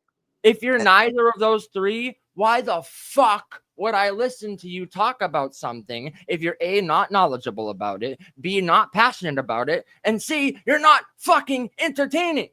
That's why Pablo and I will play cat videos and not give a fuck if we lose viewers and subscribers, because that's the shit we like. We want it, and guess what? We love cats over here on the Unscripted. People aren't there for the cat video. You understand? They're Right. They're here for us. They're here for us, and that's what you want. You don't want them Right. here for the videos we're playing. You them want? here. I would prefer 40 viewers a week that are there for me and my commentary than to get 100,000 views off of just literally reposting someone else's compilation 100%. and me not being in it at all, because like I said, then they aren't my views. I've always said this, bro. Like, you know me, like we both had channels before this. I had channels like when my old battle rap channel that got taken down, like I used to say all types of fucking shit that was not, you know, shared with the views were not shared with the rest of the battle rap community. Shit. And I don't give a fuck, because I'm gonna say what I want to say. I'm not trying to cater to anybody. We want to talk about what we want to talk about, and it's as simple as that. People that aren't retarded respect that, because there is like a lack of authenticity in the content creation space. For some reason, it's like I'd rather see like I don't care if people come in here and say they don't like the show, whatever, but I'd rather see 5 people in the chat, like a B702, like a Bruce Leaf, like a Hazy, like a whoever, like forgive me if I'm not just gonna sit here and name everybody, but you know what I mean, like the regulars, right? Like when you own a bar and you got the regulars, you know they're coming in, right? Now, I'd rather have 5 of those talk, wanting to hear what the fuck we have to say and how we say it and what we talk about, and there for us, rather than 100,000 or even 1 million people who are there for just the content we're playing and not actually there for us. Right, because just like I always say, then those are casuals. They're only there for that specific thing, and then they're gone with the wind. Right. Then they're not a lasting supporter of you and what you're doing. I think people misunderstand that. But with that, we're gonna get into the next clip. Oh man, this is great. System of a Down screams. I haven't seen this yet either. I do have to add some context when it's over, because there is a longer video, but the short was just better to play. It'd be a lot better without all your shit.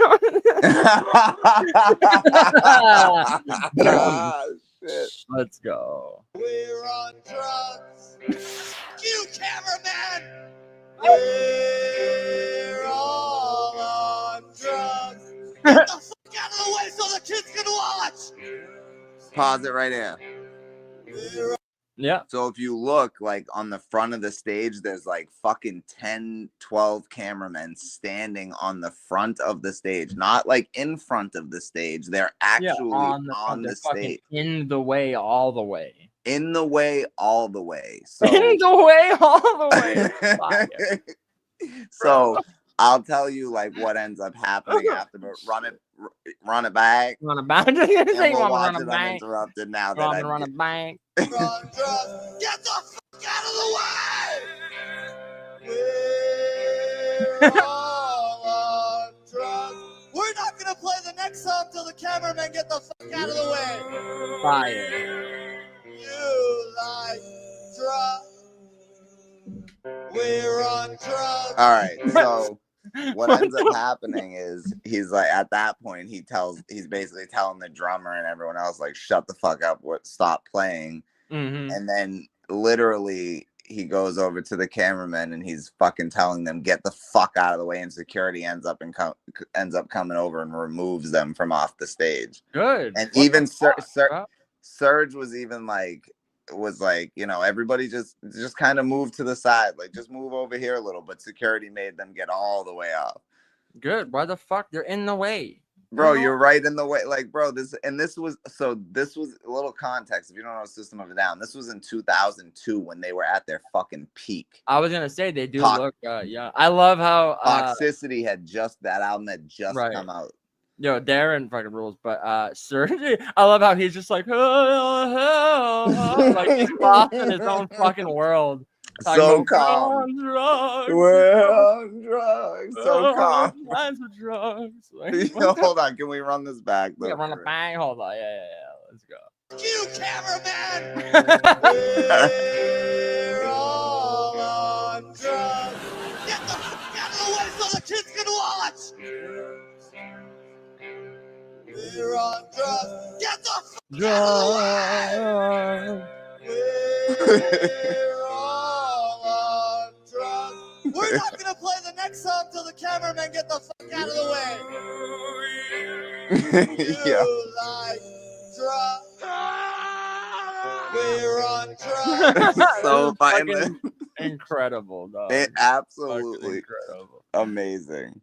Oh my god. So this next video we're about to get into, which but like I agree 100%, bro. Some people they think like, you know, like I said, we've heard the argument from people that's like, what without viewers you're nothing, and it's like, no, there's a difference between like respecting the audience and not being a dick and just being like what's the word, like oppositional. Golden. No, like held to what they desire or say, like, you know what I mean, like beholden. You're not beholden to the massing, like, oh no, the crowd said this or they think this, so like what? Sometimes it's like, eat a dick, bro. That's how I feel about. That's how I feel about the maze battle. Like, if you like, eat a dick if you didn't like what I like, that's how I feel. Right. Perfect So example. but you play know, play in the some Nirvana. cases, Play the Nirvana. the other one pulled up. I'm just gonna do them in order. Oh, okay, all right, yeah. In some cases, you know, the people on the stage, the people putting on the show, suck. So this is Nickelback sucking in Portugal. Have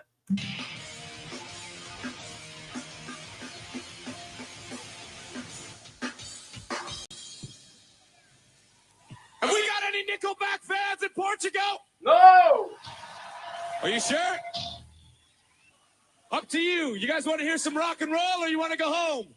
Want to hear rock and roll, not you. See ya. What? Yo, they threw rocks. They were throwing. Oh, so really? Yeah, you can't see it because this was like a while ago, so the camera's shitty. But like the shit you see being thrown on stage were rocks. They only played 2 songs. I was gonna say, look at this total ass. But yeah, if you're throwing rock, bro, I'm sorry. Once you start throwing rocks, like, I'm done. Right, but if you're Nickelback, you got to expect rocks to be thrown at you. No, stop. No, hold up. Now, real quick, since we're on this topic, let me say this, right? Because I saw what was the name of that band? They were a 90s. Anyway, they were like a fucking, it'll come to me, but they were a 90s band. I saw them at Lollapalooza, right? And dude fucking someone threw a rock on stage and hit Days of the New, right? So dude throws a rock, right? Now, mind you, this is the 90s. People are on heroin, especially that type of music. So this dude, he's just sitting on a stool playing the guitar, eyes shut, singing into the mic, right? Uh-huh. Someone throws a fucking rock. It hits him dead center in his forehead. His head starts fucking just pouring blood down his face. The guy doesn't skip a fucking beat. He just continues to play. Okay. So I'm just saying, like there's a difference here. Like, but that doesn't mean that an audience should throw rocks. No, I'm not. That's not what are you talking about? I'm saying maybe the guy from Nickelback should do a little heroin before he Hey, maybe we'd write some better songs. Instead of a photograph and a photograph. Yeah. Oh shit. Okay, that was kind of all right. The next one we got. I'm just kidding. Don't do heroin. Yeah, don't do that. But this next one is great. So I love when it's about because the audience like booed their opening act. Is that this one? Yeah, they don't. Oh no. Oh, maybe it might be. I don't know. I didn't see that. It doesn't show that much of it, but I just love when bands do shit like this because to me, like if all right, so say if Pablo and I made it fucking huge, right, and we had one hit song, right. I'm either not playing that hit song or I'm playing it first and getting it out of the way. I'm not saving it for the encore. I'm not fucking. Right. If you're here for that one song, you can hear it first and get the fuck on. Like that's how I feel about that. Fuck. But no, there's I don't know if it's this video, but there is a video of so Nirvana, they went on this tour. The people that opened for them was this like female grunge band, I think from Seattle. And the crowd was booing them because they just wanted to hear Nirvana. So when Kurt Cobain comes out to the stage, he says, "Oh yeah, you're gonna boo my opening act?" He fucking purposely does like the shittiest job performing this, and he's like, "I'm contagious. I'm a blah blah blah blah." I know it. Starts doing that, and it's fucking incredible. I know what one you're talking about. This is not that. This is something different. This is just as awesome as that. Like, but the crowd didn't do anything wrong as far as I know. He just felt like fucking with them because they're from Argentina. Right. This is the ultimate troll. Oh, he goes in with it. Yep.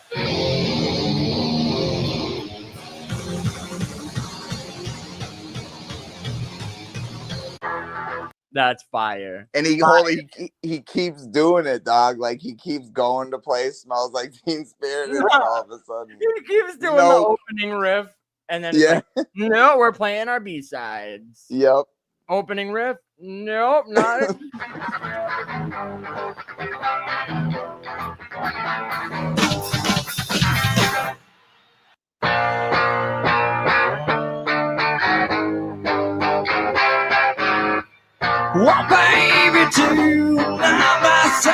And this is one of my favorite Nirvana songs right here. Facts, bro. They have some bangers, like bro. Their B-sides are better than fucking right. A.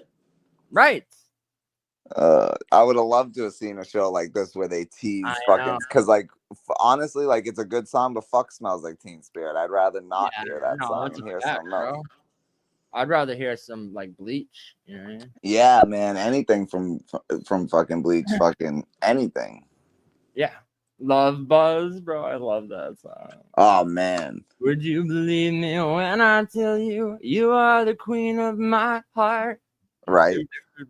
And what's crazy is like their most popular fucking like aside from like the radio songs, like their most popular shit is really the MTV Unplugged, and all of those songs are covers except like 3 or 4. Right. So now we have Afroman punching a bitch in the face and body slamming another dude. Yeah, play the punching the bitch in the face. Yeah, we got it. So this is now this is the same concert, by the way. Nah. Yeah, I swear to God.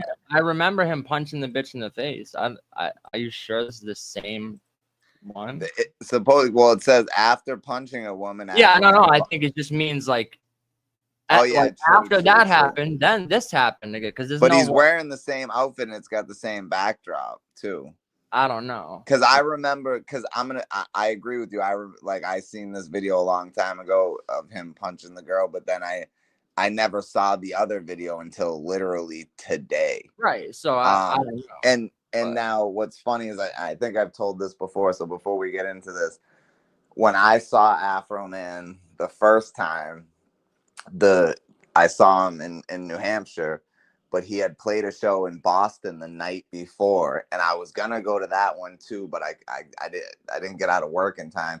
And the motherfucker was performing Because I Got High and fell off the fucking stage. Right.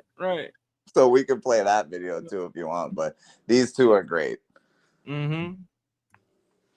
Oh, sounds off.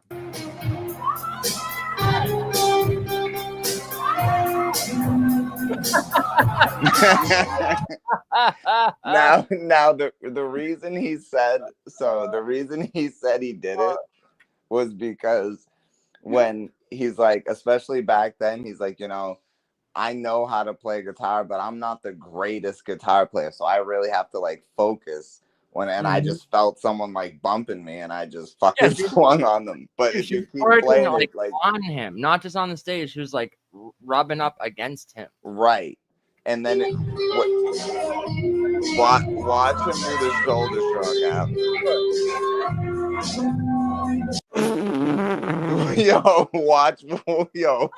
watch how he fucking like does the shoulder shrug. Like, what? Shoulders, like, bro. No, look. Now we're not saying you should punch women in the face. Well, he didn't know it was a woman, I think, when he hit her. No, I don't think so either. He's zoned in. But look at how she keeps like inching on closer, and then she starts twerking on a motherfucker.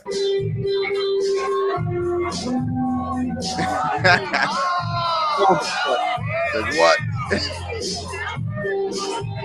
Doesn't miss a beat. Right back into the solo. Right back into the song.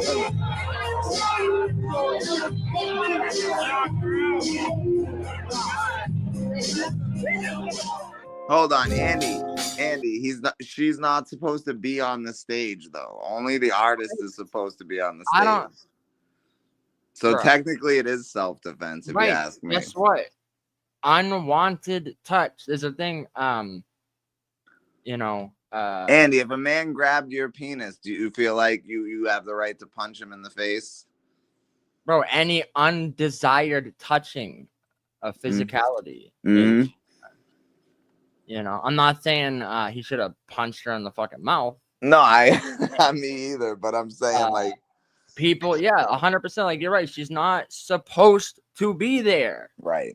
So if you go somewhere where you're not supposed to be, and then might you get start fucked up. touching someone unwantedly, like, I'm sorry, a response, like, don't be shocked at a response.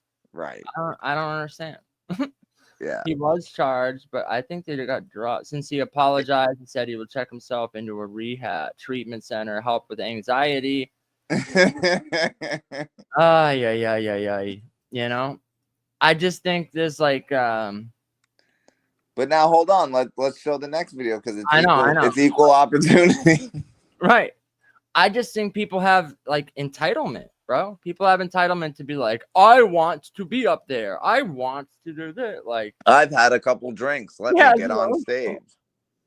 Right. It was perfect. He doesn't have a soul, I think, you know, because it's like, what are you talking about, bro? Someone enters your personal space unwarranted while trespassing. Like, you can react. And shout out to Afroman. You know, I smoked a joint with him and I sang some fucking songs with him. Yeah, he doesn't seem like aggressive to me. Nah, he's a chill dude, bro. Like, he literally handed me the mic and I'm singing the fucking words to the song. Oh, and he's dancing up on stage. Like, I was there, bro. I know. I was there. Where was I? Pablo was there.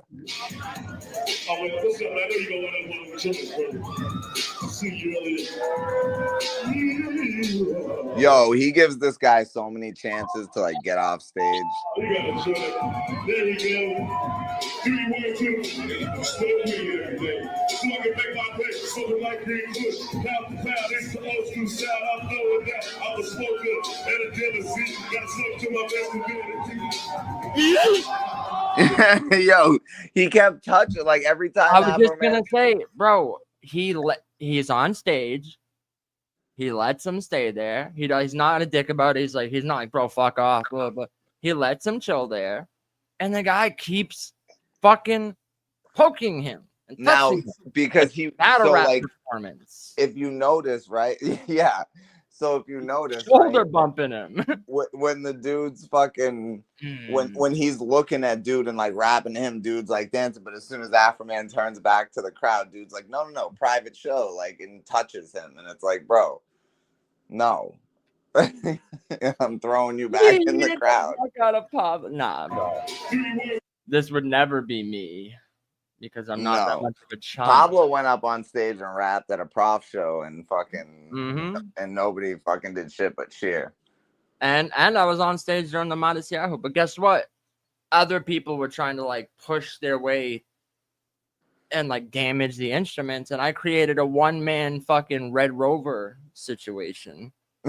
You know, let any of them by. And the keyboardist looked up to me and he like gave me a head nod, like, yo, salute for doing that, because they were like ready to knock the whole fucking his whole setup over. That was probably like $5,000 worth of equipment. You know what I mean? So he gave me a look and like head nod, like, yo, salute, bro. And I'm like, I'm a musician. Yeah, I will right. protect the equipment at all costs. Bad.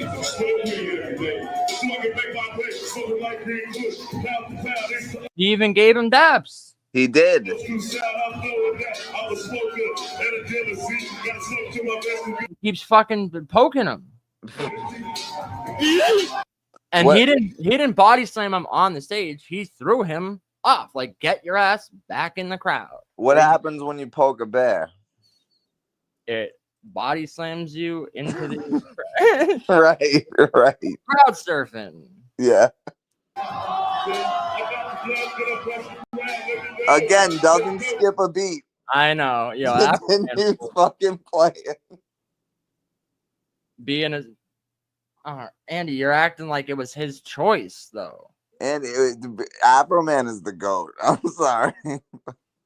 If you're not a big enough artist, though, to like hire security all the time, like, so that's the thing. You got to rely on venue security, and depending on where it is, sometimes venue security sucks, bro. So when Pablo and I saw Afroman by myself one year, and then I saw him with Pablo and a bunch of other people the next year, right? Same place. It's at a small bar in Manchester, right? But there's a stage and a little like pit area for people to stand. It's a great. I love this venue, but anyway, there was no barriers in front of the stage. There was like 2 security guards for the venue, and they're like, you got to understand, they're more than likely fans of the artist, or they're enjoying the show. They're not really paying attention to what's going on. So artists like an Afroman, they kind of have to be their own security. If somebody gets on stage, that means whatever security is there is not doing their fucking job. You know, and yeah, no, that's a fact. Afroman feels like I'm not gonna pay security because I'm just gonna throw a motherfucker off stage or knock a bitch out. Like I can be my own security. Oh fuck! All right, so we got a couple more. How about some? I don't know if you know the actor Corey Feldman. Yo, so this plays music. He has a band, and I think the only word to describe the band and his way of performing music is ridiculous. I was gonna say a spiritual some sort of very you know, a spiritual experience. Salute, yo, salute. Yeah. So if you've never seen Corey Feldman performing songs, so Corey Feldman was PDF filed by Michael Jackson, right? Definitely 1,000,000%. Nah, I wouldn't say that. Nah, all right, I won't say that, but he was definitely diddled by somebody, right? In the industry, for sure. Yeah. But he was friends with Michael Jackson, okay? Mm-hmm. Now, he thinks he's Michael Jackson. Okay. Now, mind you, Corey Feldman, he was a big actor. Like when he was a kid, he was a huge teen actor, right? But think about it for a second, right? License to Drive, he was the co-star. Corey Haim was the star. Mm-hmm. Lost Boys, he was like a side character. Mm-hmm. Goonies, he's the loudmouth friend that's like he's mouth, you know, but he's like a co-star. He's not the star like Sean Astin. So he was never able to like break through and be a star. He was always the co-star, or even though sometimes he shined brighter than the actual stars of the movie.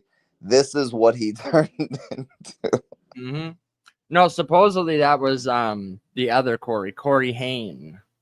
Yeah, Corey Haim. On the set of Lucas, apparently. Even though, bro, Corey Haim was the star, and Corey Feldman was like his co-star. Right. They had multiple. But growing up watching the movie Lucas, I always thought the girl in that movie when I was younger, I thought she was banging. I don't remember what she looks like, but I'd have to rewatch it. But yeah, but apparently, you know, Charlie Sheen was looking for some tiger blood instead. Oh man, dog. He looks like. Hold on, pause it. He really looks like he could be Charlie Sheen's son. He does. He does. Lights. Turn the lights down, please. And the lights down. You will participate in the prom.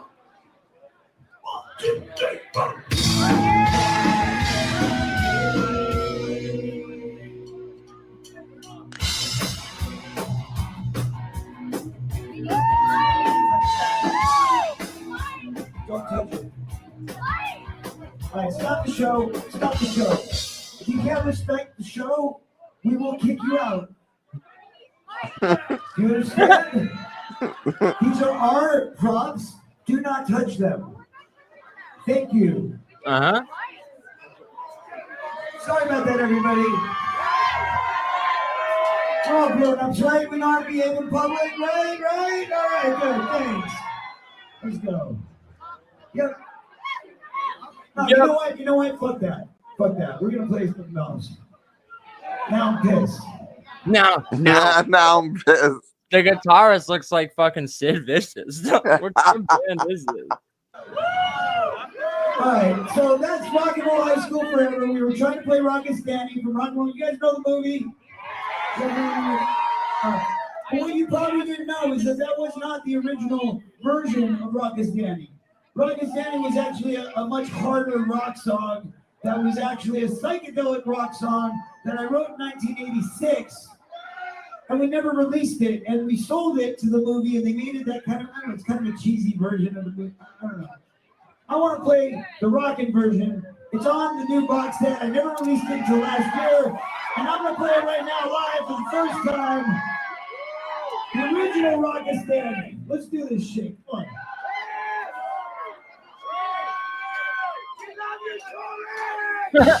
We love you, Corey. That is not it. That is not it.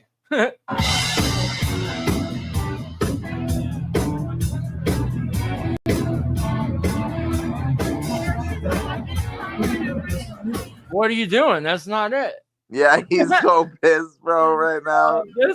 This looks like band practice from Unscripted. I was just thinking that, dog. 10 years ago. Yo. You're looking at our bassist going, what are you doing? That's not even play the song. Dude, slow down. Sick Mosh, slow down. Slow down. Does everybody like that? You guys want to hear the song or what? You guys want to hear the song or what? If your band can get it together, yeah. I know. I love he looks at the audience like, do y'all want to hear it or not? It's like, we're waiting. We're fucking waiting, dog. Your band's the one that's holding it up, dog. What the fuck? You know why they don't know how to play it? Because he said, I haven't released this song since last year, and I've never played it live. It's a fact. He's like, y'all better know how to play this shit. They're like, dog, we don't even know what song you're talking about. I know. He's like, this is the unreleased version, never been heard before. And then he looks We at only- his band going, how come you guys don't know how to play it? We don't know your music. We only learned the set list. Right.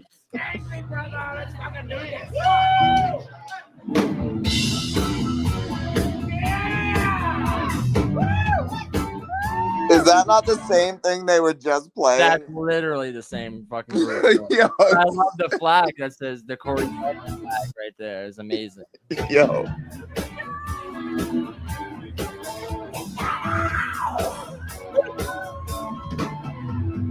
Get your guitar, was a kid out of school. When you got on the floor, you was a dancing fool. So dancing those stories, dancing no lie. He'll rock your soul like no other guy. Now come on, rock it down, rock it so hard.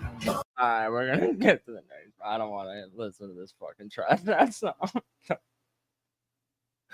Oh my fucking god, bro. Corey fucking Feldman. Extreme hip thrust. Let's check out the hip thrust from Corey Feldman. Hold up. You know why it was the same music? Because the band was like, dog, that is the song. Right. The fact. Hold on, check this out. Look at this outfit.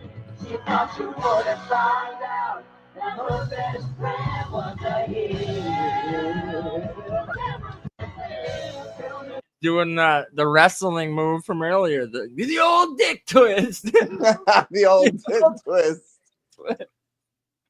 What the fuck? So there's I don't know if you've seen when Corey Feldman showed up on what the fuck? It was one of those morning news shows. Yeah, it was chicks dressed as angels, like Good Morning America. I think it was Good Morning America. I almost sent you that one, but hold up, play the other one real quick. No, I got it. This one's crazy. This one, bruh. But yeah, I know which one you're talking about. Yeah, incredible stuff. If you've never seen it, okay, let's go.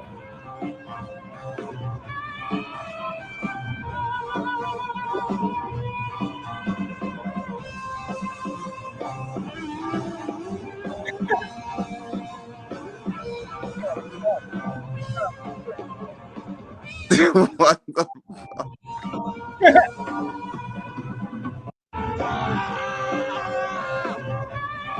He's doing his best, MJ. Yep. Nah, but he's fucking, bro. What the hell? He's all over the goddamn. He's not just doing his best, MJ. He thinks he's fucking MJ. Yeah, he thinks he's fucking channeling Michael Jackson, right? He's fucking channeling his spirit. That's him putting on the Michael Jackson skin right there. Oh man.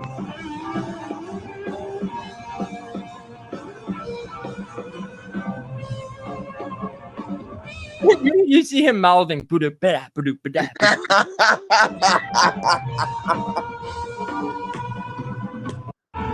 Oh my! Stop it, yo! In the leg moves he was just doing, Michael Jackson wouldn't be doing that. Come on.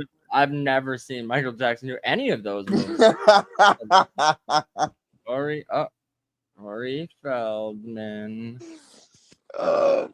Just type in Corey Feldman morning show. Yeah, that's a fact. Yeah, we don't have. They'll know. Shows up with the angels. YouTube will know. YouTube will know what ridiculous. On the Today Show, this is what he was dressed as. Look at this. Oh, this is insane. Yeah. Yeah. Somebody tell him it's been over for like 25 years. Oh, I think this is him defending his performance of it. Household name in the 80s, starring in classic films like Goonies and Stand By Me. But lately, he's been in the headlines for his music career. Oh, Stand By Me, another one where he was a side character. Just a few weeks ago, Corey and his band performed his latest single, Go For It, and the segment instantly went viral. He's dressed, yo, he looks like Abysmal. He's dressed like Abysmal. And guess what? The music is abysmal. It's even become the year's most watched today.com video. Boom, take that. So Corey is back in our studio to talk about the reaction to his performance and singing. Now he's got the Roy Jones Jr. on.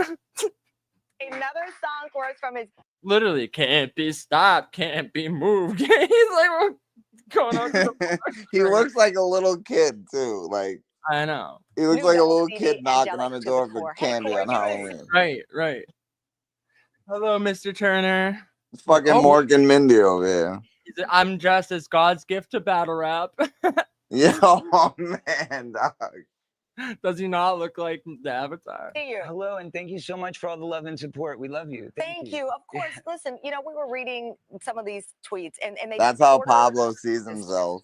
Awful. Insanity. But what people didn't know, you were hearing from a lot of people. Pink Yeah, Pink, Kesha, Miley Cyrus, Michael Jackson. They all Michael reached Jackson's out. daughter reached out. Yes, and My she was avatar. lovely young girl. When did you realize that it was all noise and you needed to be true to you? You know what? A friend of mine who actually helped, he's an investor of mine. His name is Brian McMullen. And he was on the phone with me. I was all depressed and I was crying. And he said, think of it this way.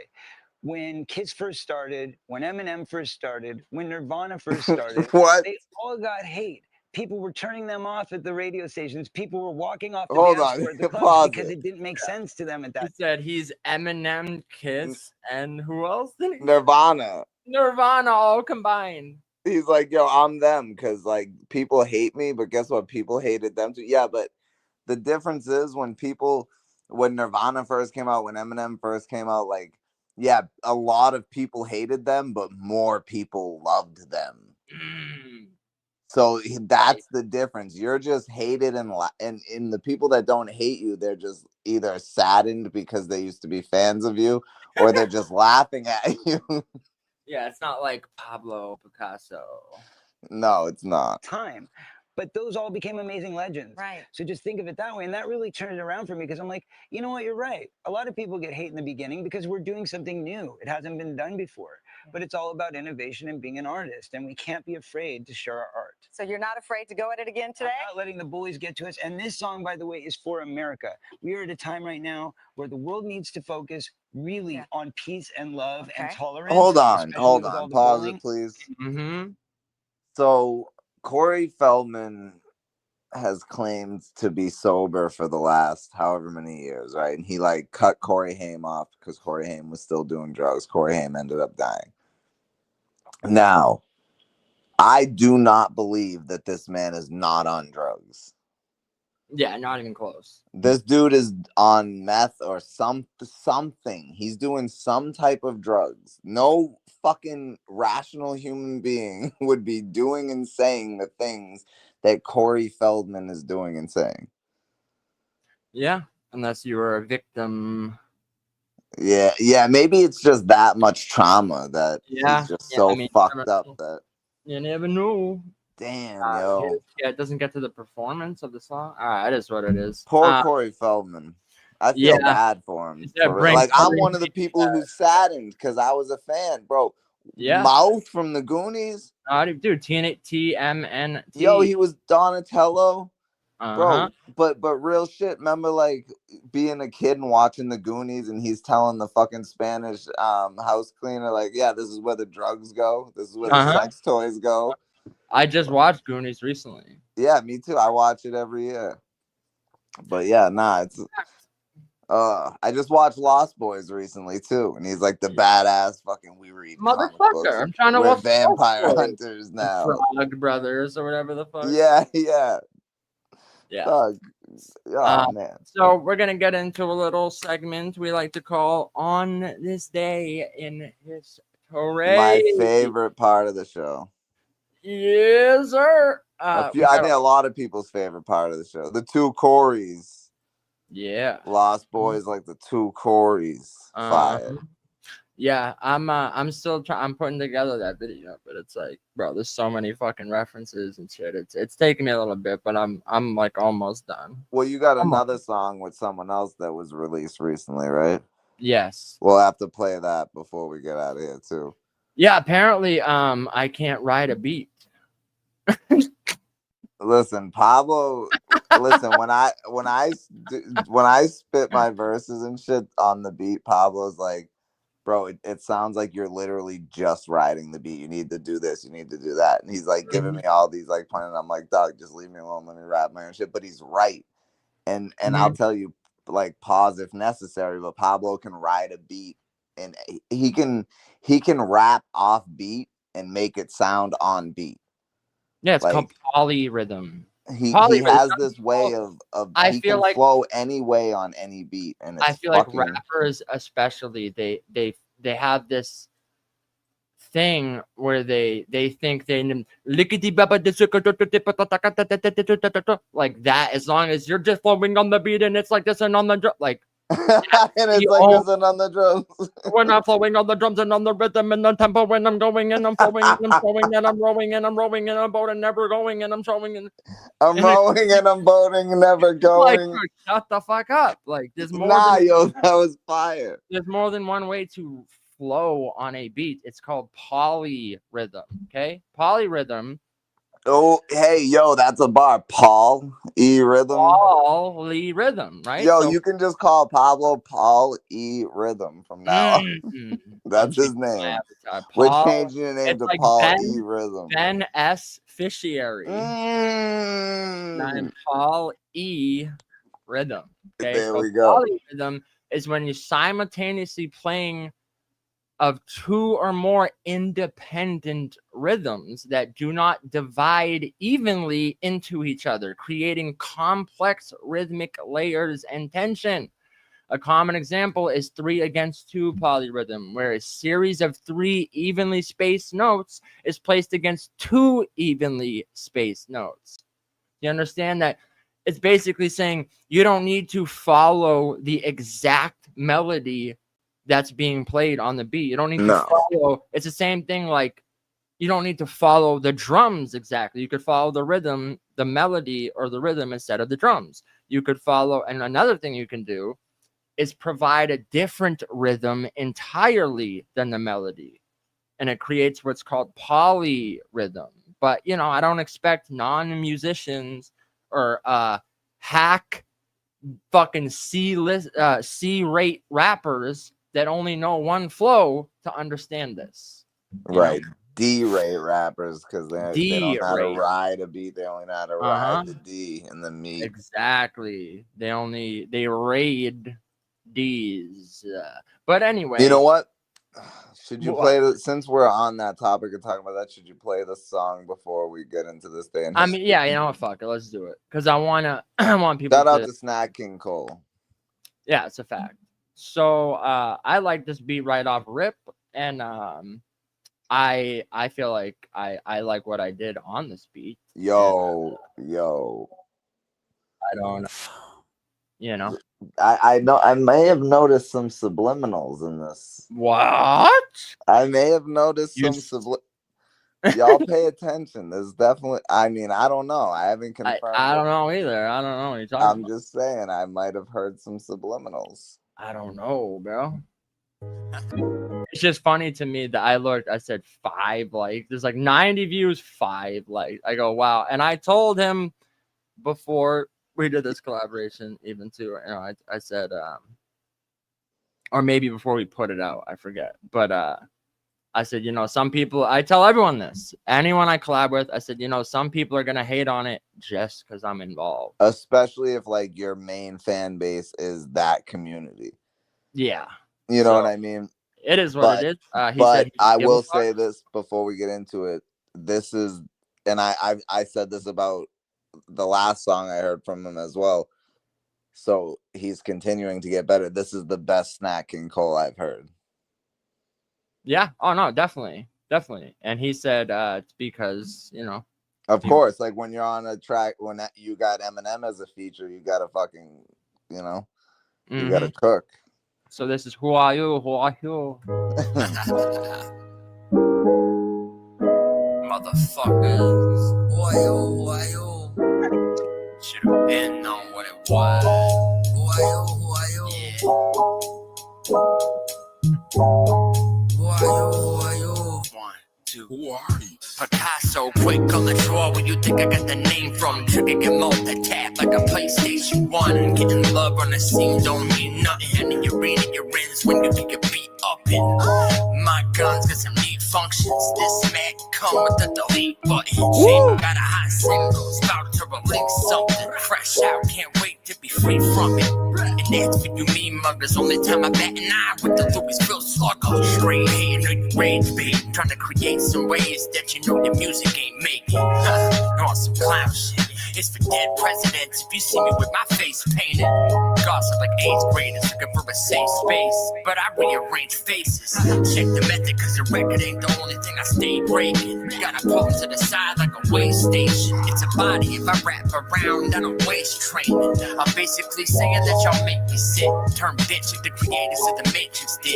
Give her wings if an architect is like Daedalus. Cause what the fuck is a maze to the man who created it? It's dangerous to do stuff like that. Try to bug at me, bitch, I bug right back. Didn't your mother ever tell you? Make a dumb face and it may wind up getting stuck like that. Really round, tell these motherfuckers with the dilly out. Here we go. A fan of what? Your rap's a joke. Got backhand hoes and you faggot trolls. And I pass it over the snagging cold. It's Pablo with King Cole, the asshole. Red light disrespect, cause that's a no-no. You'll get bruised, turn the color purple. If not, I'll tell you to beat it, bitch. Harpo. Look at me, should I ask what's your pronouns? Cause you're acting like a little bitch. Where's your dollhouse? What's on my hip makes a gun sound like motor mouth. The whole police academy can't figure out your whereabouts. Pressure is something you used to apply, now you soft. Before I tumble, I'll flip and let a round off. I'm not one of you, I'm the undercover boss. With you the cemetery like the bitch who dug out the plots. I have the juice and you have an insecurity. Cause life gave me lemons, I simply made simply.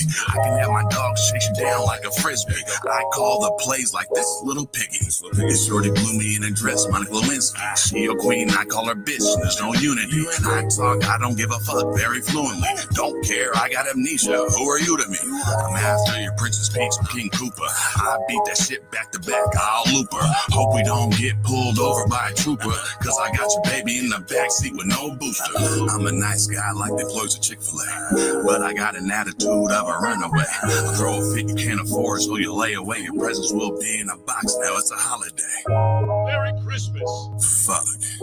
You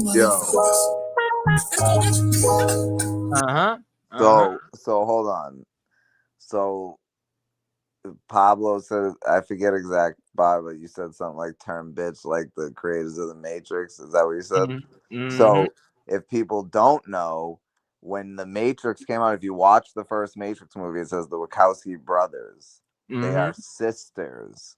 So, and that wasn't like known at that time. No, they just turned trans. Right. Okay. So yeah, they turned trans. But like people may not know that. So that bar was fucking fire. Yo, the only time I bat an eye is with a Louisville bro, dog. This and the way station bar, like bro, the waist trainer bro. No, I said give them wings if I arc attack like Daedalus. Yeah, that was Daedalus great. was of course Icarus's father, the one who made the wings for him to fly, and also created the labyrinth. Yep. And what was the bar right before that? Was the Matrix one. Oh, okay. That led into it. Yeah, bro. Bro. I said, and yo, what'd you say? My gun's got some neat functions. This Mac come with a delete button. Dog. Chamber got a hot single. It's about to release something. I can't wait till we release this song. Making right. But I did like SKC. He had the me too. He had the whole police academy camp. He said, what's on my head makes a gun sound like motor mouth. The whole police academy can't figure out. I liked that. The I got amnesia, who are you to me? The unities, the UNIT. I liked that shit. Like there was a couple parts where he was actually gonna change and it was like different bars and shit. And I said, hell no. I said no. I said, like, I like the way you had it. That before I tumble, I flip and let her round off. I was like, yeah, you gotta I gotta keep the fucking, you know what I mean? I think it was I liked it. I don't know. You know, people are gonna Pablo, me and Pablo smoked maize and That's what's bizarre to me is I don't know, people literally had like multiple diss songs going at me. They brought me up in the battle against you. I released a song that literally has like 3 bars going at someone, and they went on a panel and cried about it for an hour and a half. I'm like, what the fuck? Yo, what's a maze to the man that created it? But go give that a like and all that on the Snack King. It's like I posted it on my community post, but if you're not subscribed to Snack King Productions, definitely go subscribe to that. That was a nice little it's his secondary channel. I sent it to someone. They're like, "Oh, I wasn't expecting that," and I said, "Yeah, of course. You never know what to expect." from Pablo Picasso. But we're gonna get into some on this day in history. There's a Nice. lot. This is where I interrupt Pablo the most. Yeah, which you've already done, I think, tenfold this episode. But it's we need to start putting a counter up on the corner. Yeah, that's a fact. Oh, I appreciate it, bro. Shout So out there's a lot that happened today. We're not going to get into all of it, but some of it I feel like is kind of relevant, and some of it is just kind of cool. Like let's see, September 22nd on this day in history, 1888. My apologies. National Geographic publishes its first issue in 1888. Yeah. Without photos. The magazine has so few subscribers that editor Gilbert H. Grosvenor personally addressed each copy and carries the whole pile of them to the post office. So he's the guy that when like someone on YouTube makes a video and people are commenting like, oh, you suck, he's the one replying to everyone. No, he's the guy that's has the thing outside of his garage, and he's single-handedly mailing every person on the fucking mailing list that subscribes. He's mailing every single person who subscribes this magazine, which is and more people subscribed when they started putting titties in it, right? Yeah, of course. Like everything in life, add some tits and it increases your audience. But like no, Prof said, crazy, I bro. know my life would be better with some titties in it. Like bro, that's just crazy. I mean, think about how big National Geographic is now, right? The nipples. And it also, oh my god, it all started with some guy in a fucking garage somewhere, just like Amazon.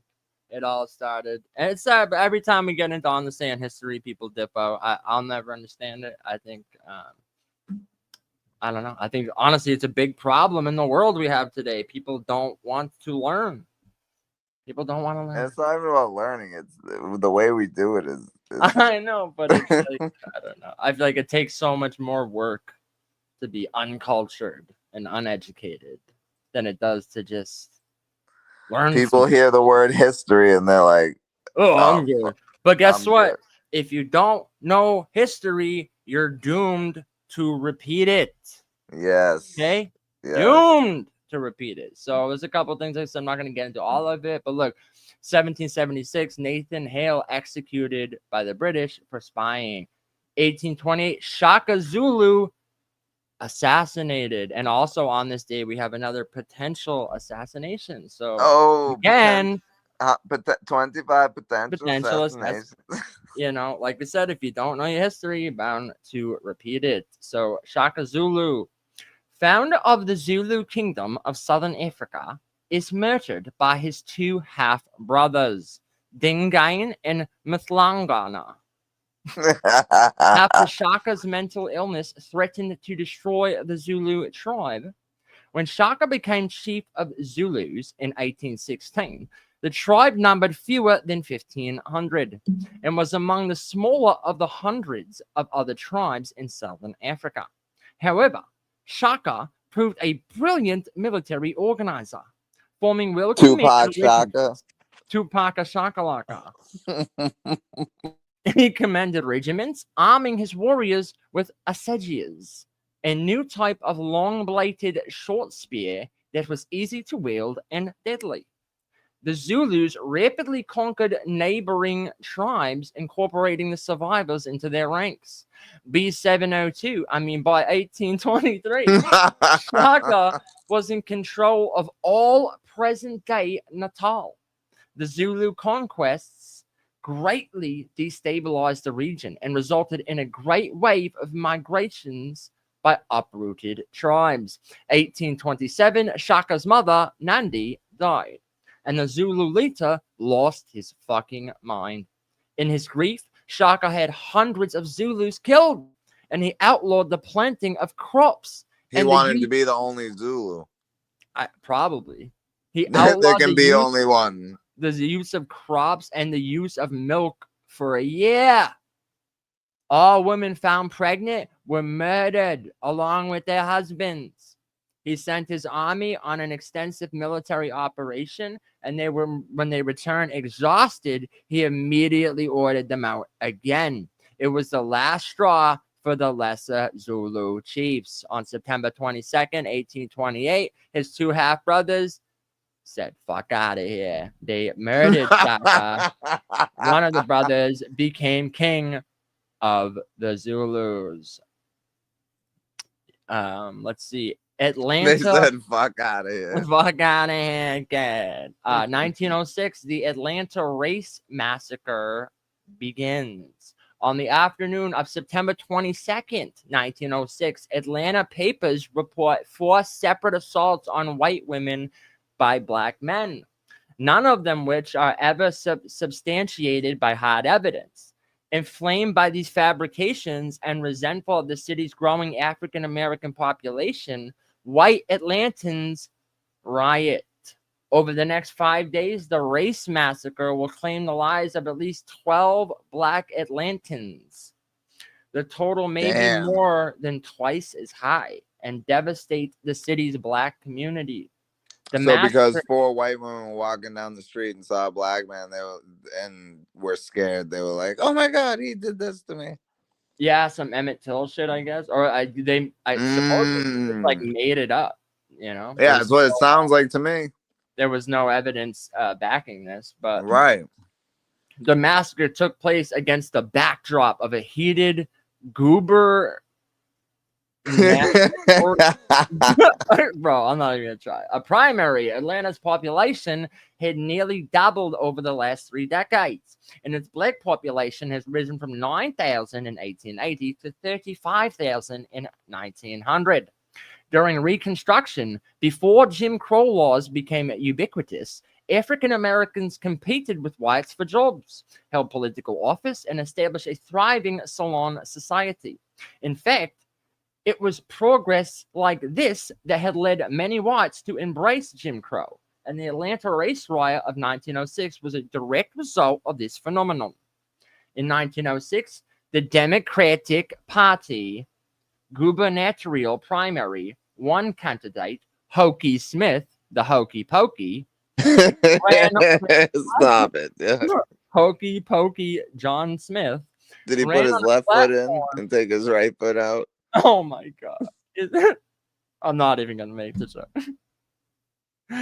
Is that it puts a white fountain in and takes a back? I had to say it. Okay. Yes, Hokey Pokey Smith ran on a platform of explicitly disenfranchising the city's African American population, arguing that giving them the right to vote had led them to pursue social and economic opportunities that should only be available to the whites. His opponent, Clark not anti-segregation or pro-civil rights, but simply maintained that the poll tax was already doing enough to prevent black participation in government. Smith was former publisher of the Atlanta Journal, while Howell was the editor of Atlanta Constitution. It was no coincidence that city's papers ran a slew of inflammatory articles about African American men committing crimes at the primary election neared. The tension boiled over on September 20th after local papers ran the story. So it's like, bro, they ran the papers and was the editor. So of course they ran some bullshit stories with no evidence, no proof. Right. So a white mob formed downtown and headed for Decatur Street, surrounding district of black businesses and salons. They looted black-owned businesses, swarmed streetcars, and attacked passengers, assaulted hundreds, killing at least a dozen African Americans. The militia arrived around midnight, but it was only when the heavy rain started a few hours later that the mob finally dispersed. Over the next few days, black and white vigilante groups roamed the area, while law enforcement stood by and watched. Some accounts helped, as some accounts they helped. As now, were any of the black men who were killed, any of them the accusers of the crimes? I have no idea. I don't See, think that's what I'm saying. Like, like the people. I don't. All right, continue. So, moved into black neighborhoods. They cracked down on a group of black men who had stockpiled weapons in Brownsville on September 24th, arresting 250 men and confiscating the guns. Although leaders of both races made attempts at reconciliation in the wake of the riots, many viewed it as proof that white America would sooner revoke their black neighbors' rights to vote and destroy White America, the social institutions and murder them in the streets than allow them equal place in society. That's insane. Yeah, little history for you on that. You know, it's crazy to me because like white women, they grow up, you know, that when they're younger, they're afraid of the dark. So when they walk past a black guy, they were still afraid of the dark. No, I'm not. I mean, it was a joke, but I'm not trying to make a joke. But the Baka clan kills an officer in their fruitless robbery, 1933.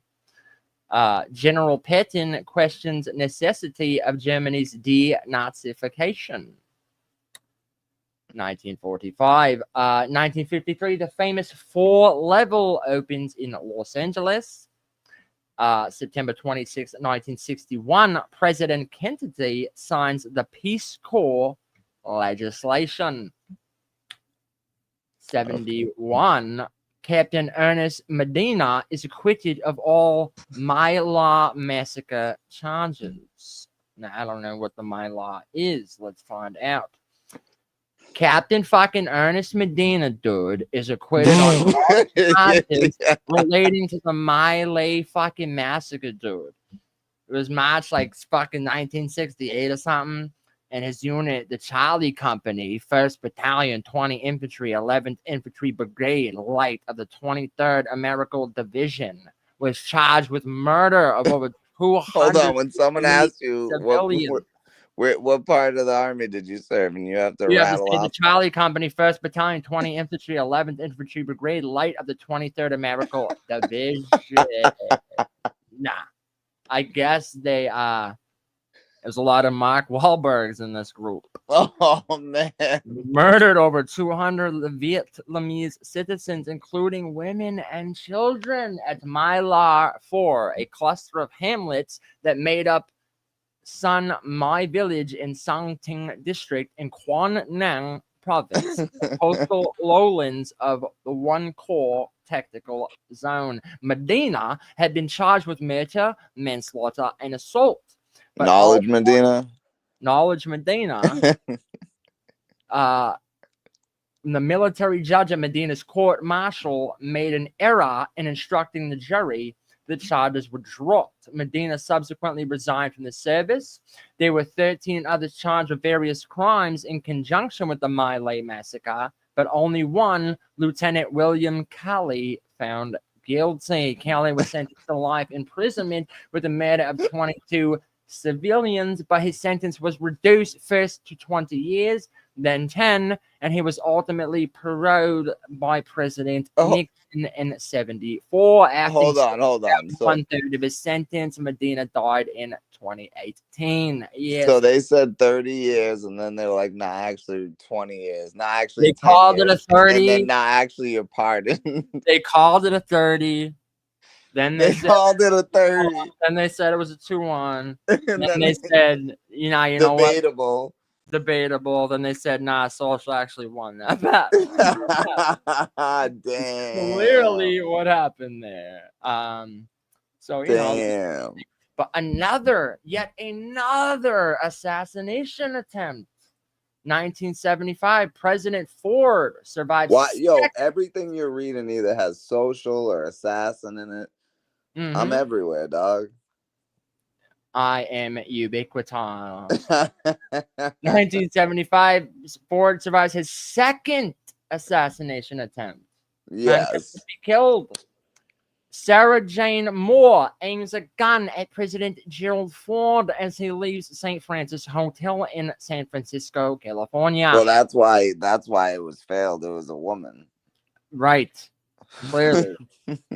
The attempt on the president's life came only 17 days after another woman who tried to assassinate Ford, another one who could not get the job done. Leave it. A man never let a woman do a man's job. While he was on his way to give a speech to the California legislature in Sacramento, Moore's attempt was thwarted by a bystander, Oliver Sipple, who instinctively grabbed Moore's arm when she raised the gun. She was able to fire off one shot, but it failed to find its target. Secret Service agents quickly hustled Ford into a waiting vehicle and sped him to safety. September 5th, a Sacramento, California woman named Lynette Squeaky Fromm had also attempted. Squeaky Fromm? Yeah, that's, the Charles Manson. That's the Charles Manson bitch. Yeah, That's right. Squeaky, yes. Yeah. One of the followers of Charles Manson, Squeaky Fromm, had also attempted to shoot Ford. Fromm, a drug-addled Charles Manson follower, and Moore, a mentally unstable former FBI informant and accountant who fell into fringe revolutionary politics, both targeted Ford as a symbol of their hatred for the political establishment.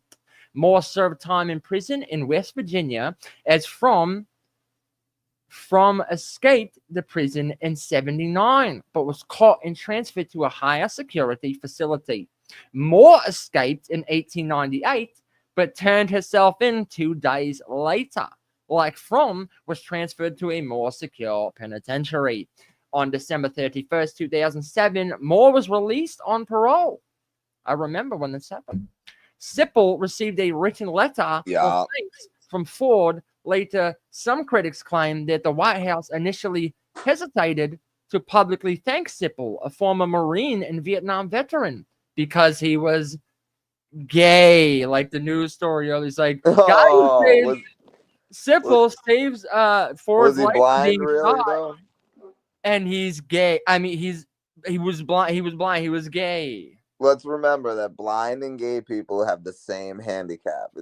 I don't think he would have been as successful in stopping a shooting if he was gay. I mean, blind. So there's some more.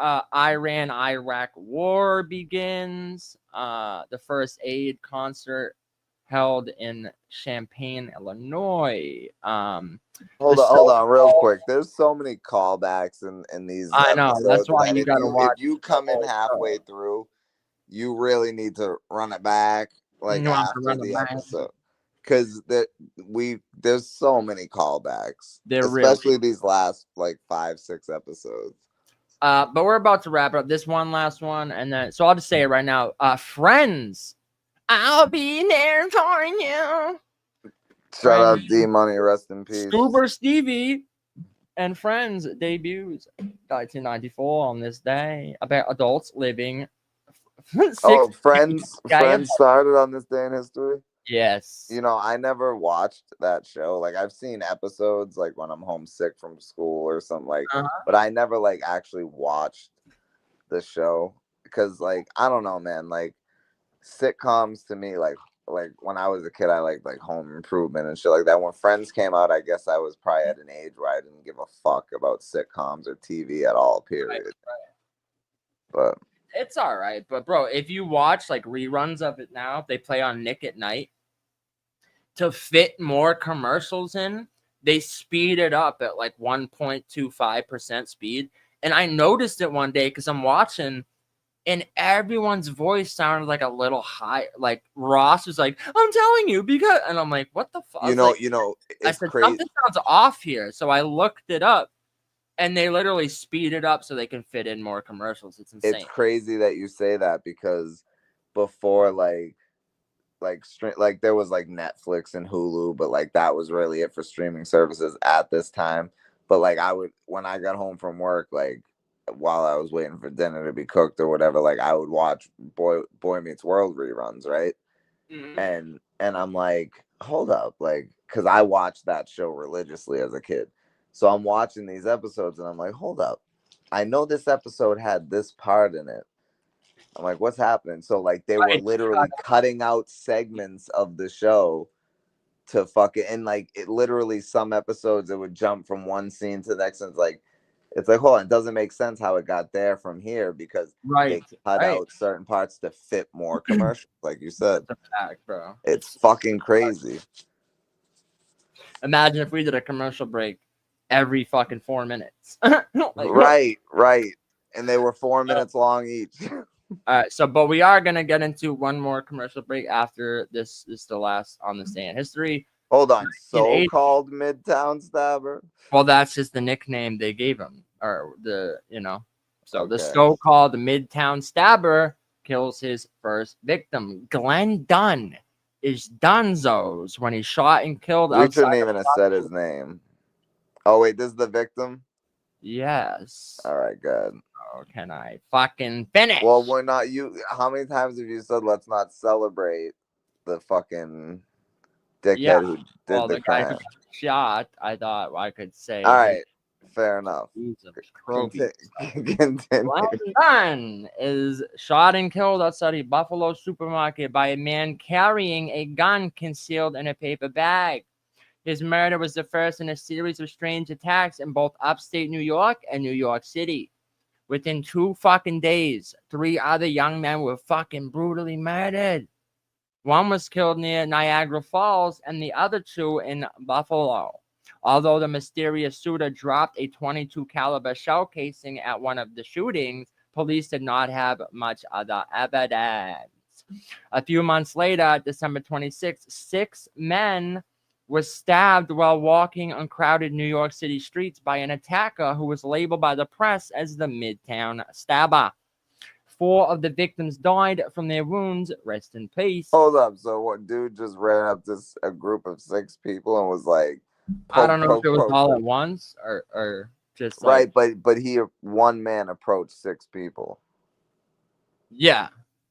All right. I mean, think, all right. Well, I think he stabbed 6 different people amongst a crowded group. But that's what I'm saying. Like, so if you're not defending this man, but if you go up to one person and you stab them, that's an unfair fight.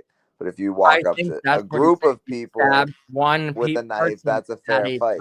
He stabbed one person at a time. I understand that. In a group of hundreds of people. All right. So it wasn't like the group knew, like, all right, he's attacking us with a knife. We have a chance to take him out. It just says 6 men were stabbed while walking on a crowded New York City street. It didn't say they were together. All right, but even still, I mean, that takes some balls to approach 6 people and be like, "Ba ba ba, what's up?" I guess. I don't think it takes any balls to just approach someone that literally doesn't know you're coming and is walking down the street. Yo, you got to be aware of your surroundings. Yo, hold up. Dude, we not learn anything from Ra's al Ghul. Did we not learn anything from Batman? You have to be aware of your surroundings at all times. I guess. No, so you should know if a man is approaching you with a knife.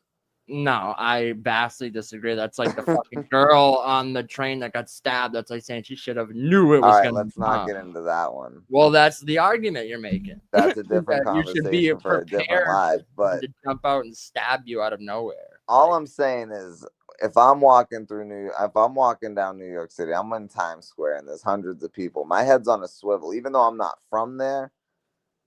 My head's on a swivel. I'm looking all over the place. So if someone approaches me with a knife, there's a very good chance I'm seeing them coming at me. Maybe. And I'm like, do I have to take this bitch out right now? You could have came up behind them. And it says it's in the middle of a crowded New York City. All right. You're walking down the street. It's the 80s. You're walking on the street in the 80s in a crowded New York and someone just runs up and stabs you. Like, well, in the 80s, you should definitely expect it. I don't know. I wholeheartedly disagree. But let's continue. I'm just fucking with you. This dude's crazy. Labeled a Midtown Stabber. 4 of his victims died from their wounds because the victims were all Black and Hispanic. Oh, maybe I spoke too soon. I mean, literally, I kept trying to get there. And Social's like, no. Shout out to this guy. Shout out to this guy for jumping out, and he's got balls. I'm like, okay. Maybe if I knew that this was racially motivated, I probably wouldn't have said anything. Officials believe that the killer was motivated by racial hatred. 2 additional African-American men were killed in Buffalo by a .22 caliber sawed-off rifle. Authorities began to connect all the killings. Investigators still not much closer to cracking the case when a newly enlisted soldier at Fort Benning, Georgia, had been slashed a black soldier. I'm not saying the guy's name. When law enforcement checked into this person's past, they found he'd be on a 3-day furlough from the Army at the exact time of the New York stabbings. In addition, the end of a sawed-off .22 rifle was found at his family's hunting lodge. Although the murder weapon was never recovered, a misfired bullet matched the .22 casings found in his parents' house in Buffalo. And in 1982, this dumb fuck convicted Buffalo area murders. Conviction was later overturned because the judge had refused to permit expert testimony about his mental stability. He was sentenced to life in prison for the New York City killings. He died in prison on 93. Now that wraps it up for on 93. In 93. I thought you meant like on I-93. No. In 93. I know. On this day. Yeah, don't stab anybody, don't shoot anybody, and don't, racially profile murder. No. And also don't defend cowards who just run out and stab or shoot people. Well, you know me, I like to hold on. I wasn't defending him. I said that right off rip. I wasn't defending him. What I was saying, you did say that. I was just saying in my mind, like, all right, if I'm a guy with a knife, right, and I'm like, I wanna fucking poke some people up, right? I'm not approaching one person. I'm approaching like a group to make it a fair fight, right? So I'm gonna be like, oh, 6 you motherfuckers. Okay, that's a false equivalency because you versus 6 people still wouldn't be fair because you have a knife and they don't. Doesn't matter. It's not. Bro, if me, you, and the other 3 got approached by one man with a knife, who's walking away? That doesn't matter. There's in this one. So that's like saying in this one instance, it's equal. And is this guy Rambo? No, it doesn't matter. It doesn't matter. And let me give you there's actually a perfect segue I wanted to get into.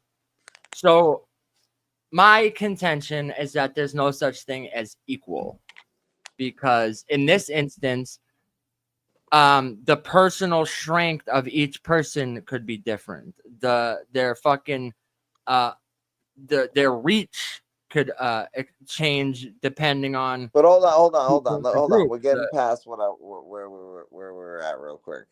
So the whole thing with On This Day in History, when Pablo starts reading, immediately the first couple things he says is always like something that, and I have to, and Pablo will attest to this, I have to jump in and say what I feel immediately just about the very beginning of the topic. And then it gets into it.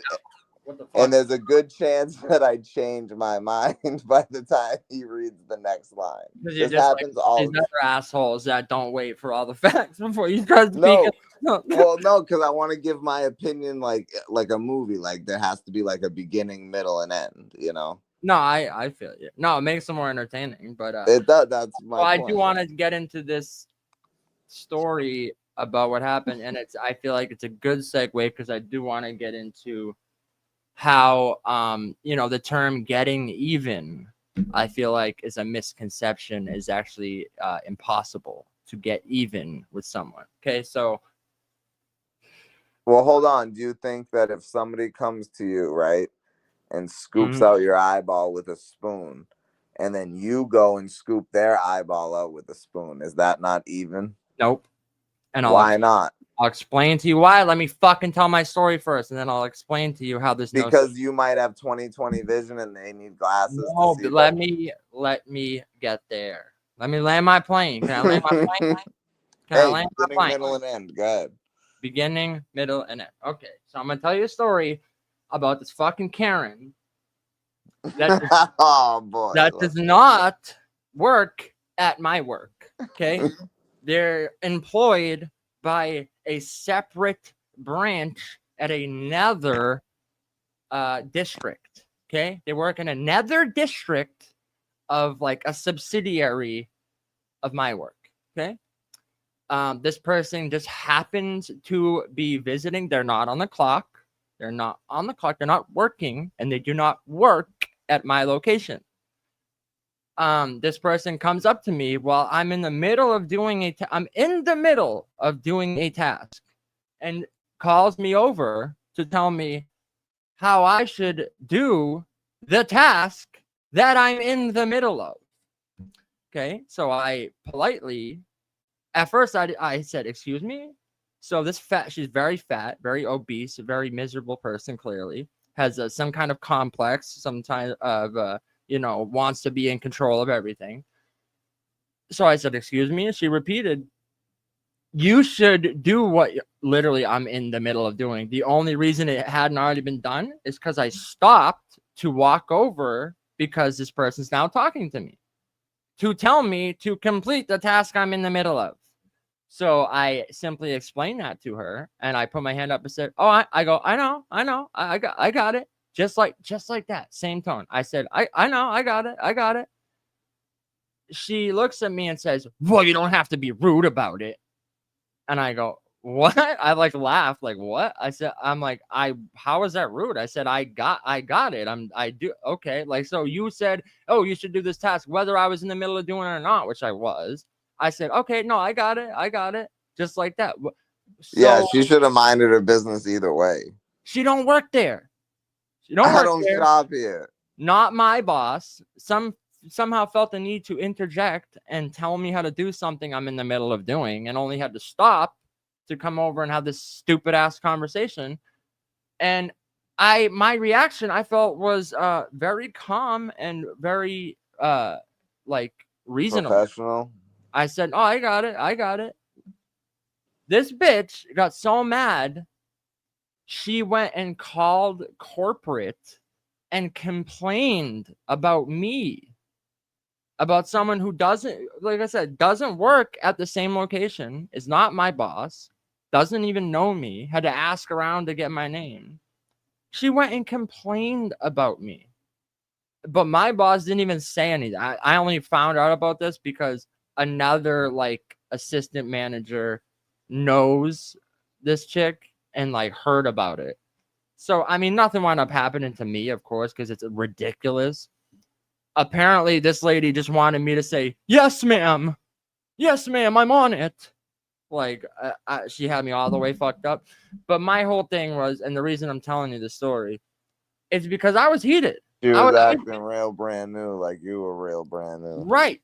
And I've been at this place for 3.5 years. Okay. I'm literally in the middle of getting another promotion of being the boss. So for this other person that doesn't even work there, it's not on the clock, to just show up and start trying to tell me what to do. Pablo's the head janitor in charge. Didn't like my response, so then complains about it. I was heated. So I was walking around thinking of all these ways how I could get back at her, right? And this is what led me to this thought. I'm sitting there go, you know what I should do?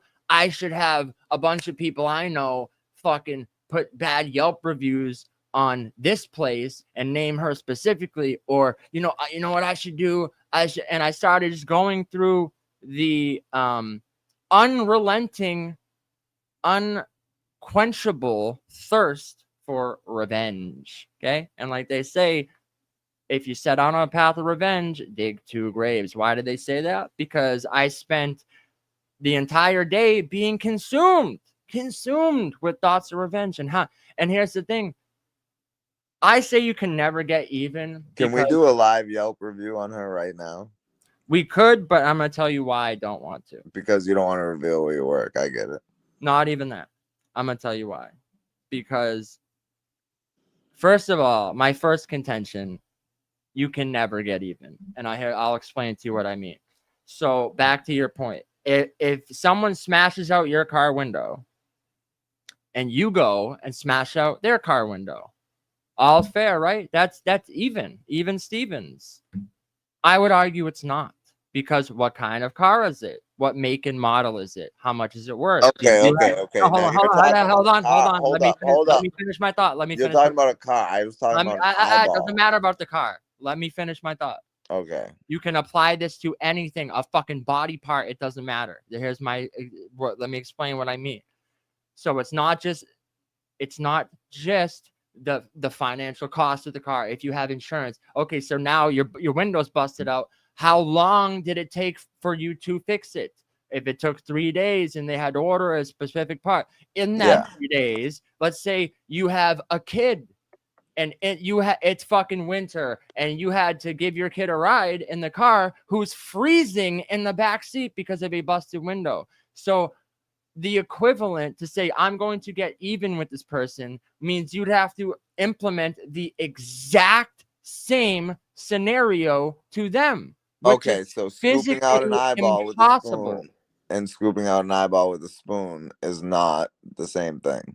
No, because how old is this person? Do they rely Same more age, on the site? same age. Okay, do they have a family? Do they have someone else that could what does having a family have to do with an eyeball?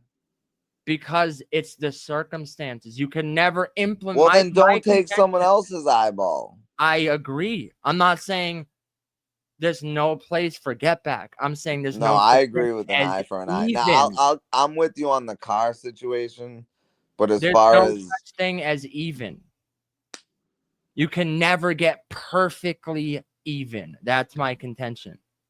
I'll agree with that, but you can get pretty implement the same punishment. That doesn't mean it affected them and not anyone else in an equal or lesser like degree. See, to me that doesn't matter. Like if you do something to me and I do the same thing to you, if it affects you worse than it affected me, to me that doesn't matter. Because you did it to me first. So to me, we're even. That's not the point I'm making. I'm not talking about fairness. I'm not talking about deserve. Well, that's what I'm saying. My point is now we're even because I don't care about how it affects even. You. There's no such thing as even.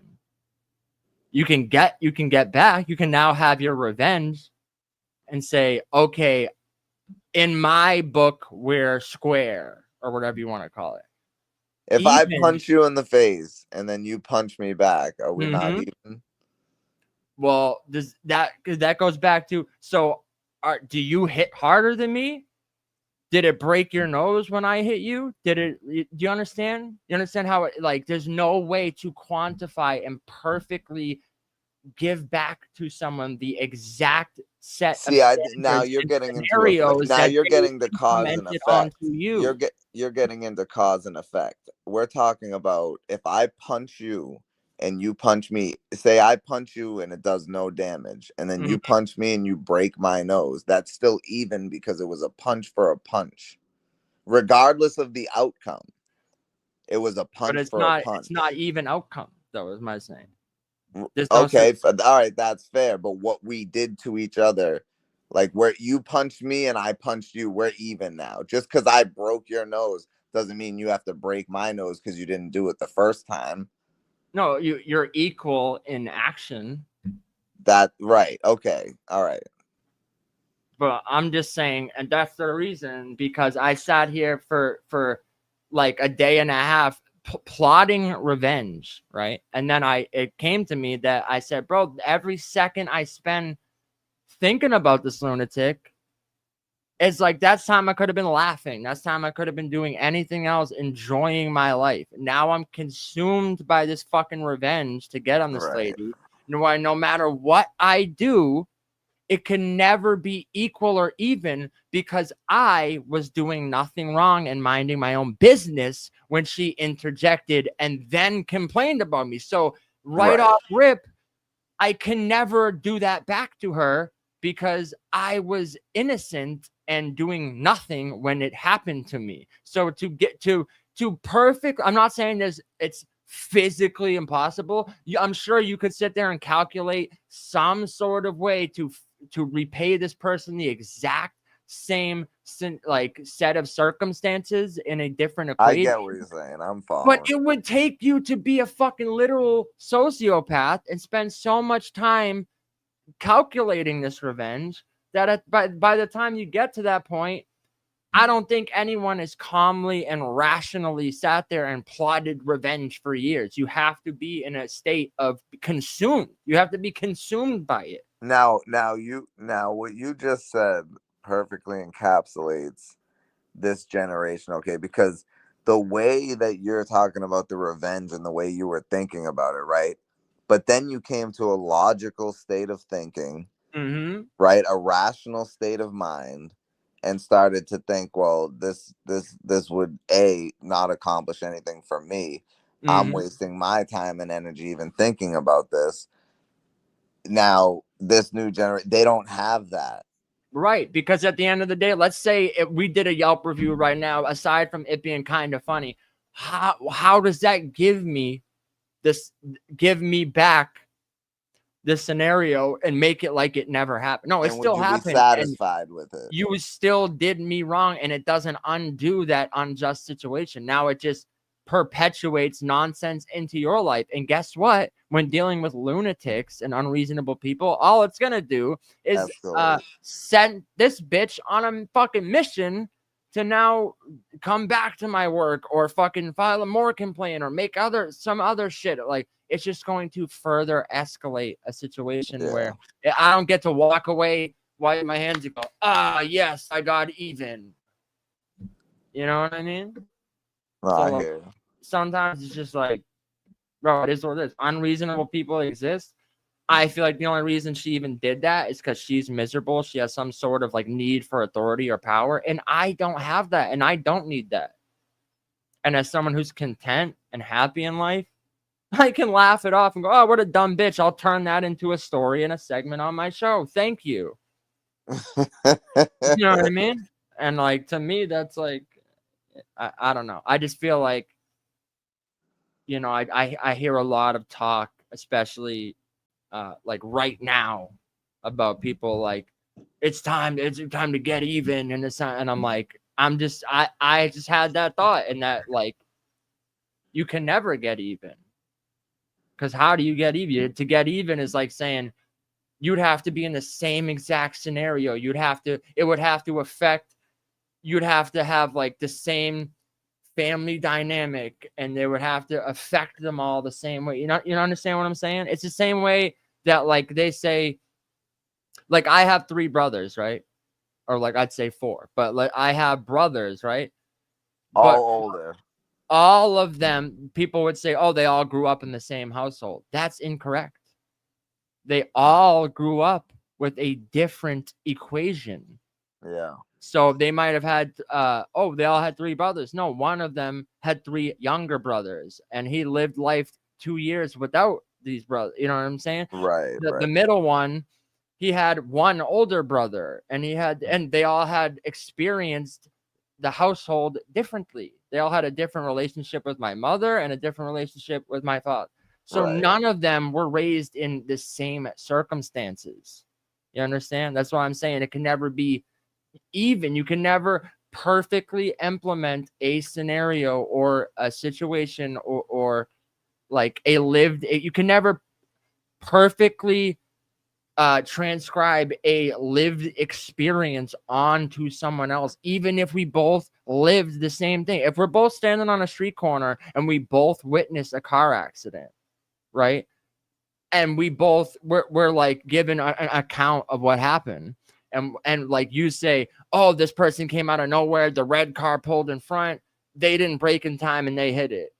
And then I'm giving my account, even if it's like very similar, it's going to be different because of where we were standing, because of how much we were paying attention. It could be the perspective is different because I'm 4 feet to the left. You understand what I'm saying? I'm with you 1,000,000%, and I agree with you all the way. I just think that certain things that can't apply to, like the eye for an eye thing. Like I like, just okay, think give me. So how doesn't it apply? Because if you scoop someone's eyeball out with a spoon, and then I scoop your eyeball out with the spoon. What if I don't know you have a family? I don't know you.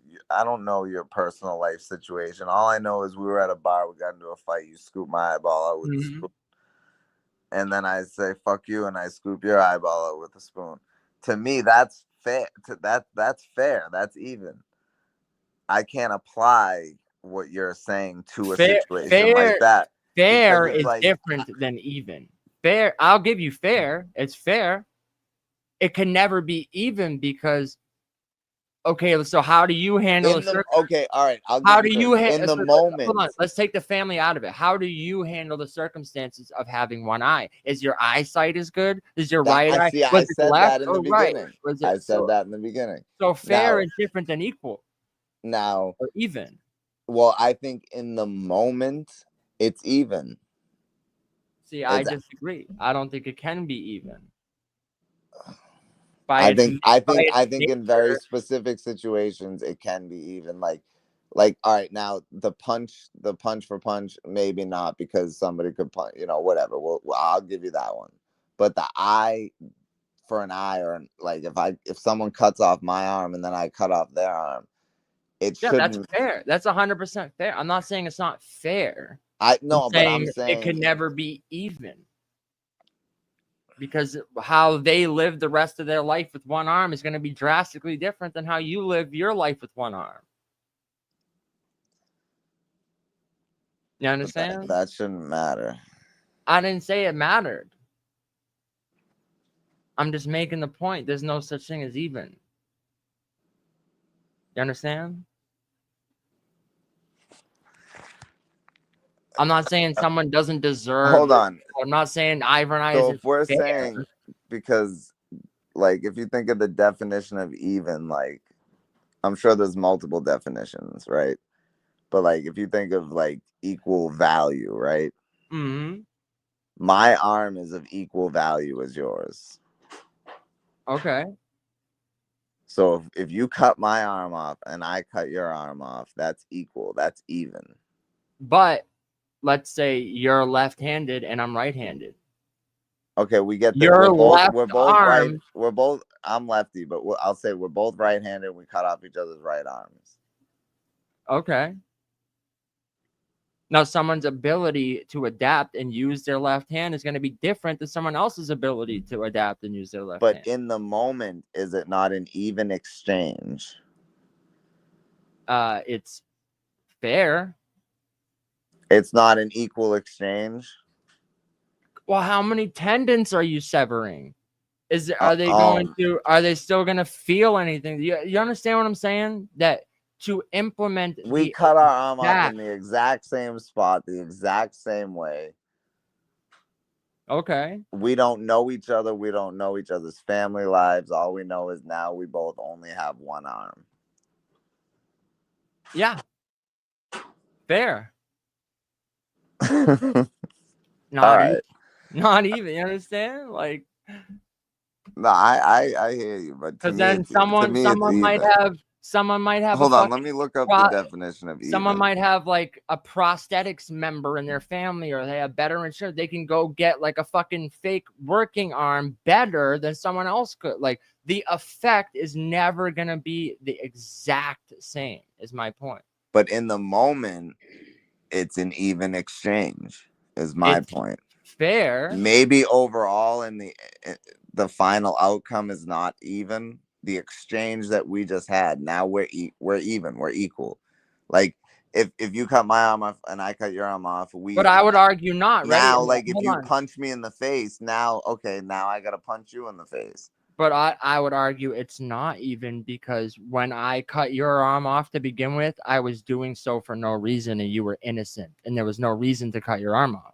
What if So when you did it back to me, there was a reason why you did it. But what if there was a reason? What if I stole your money and you cut my arm off, and then I'm like, hey, then that goes back to uneven. That's an uneven reaction to what, and you stole my money. Again, that's like saying all right. Hold on. It's like you saying you stole $20 from me, I stole 20 from you. Okay, well, how much did you have? Was that your last 20? Do you have money in the bank? Do you need that? Is that 20? Did you need that? And now you're gonna be out for it. Does matter. It matters in the scope of whether it's equal or not.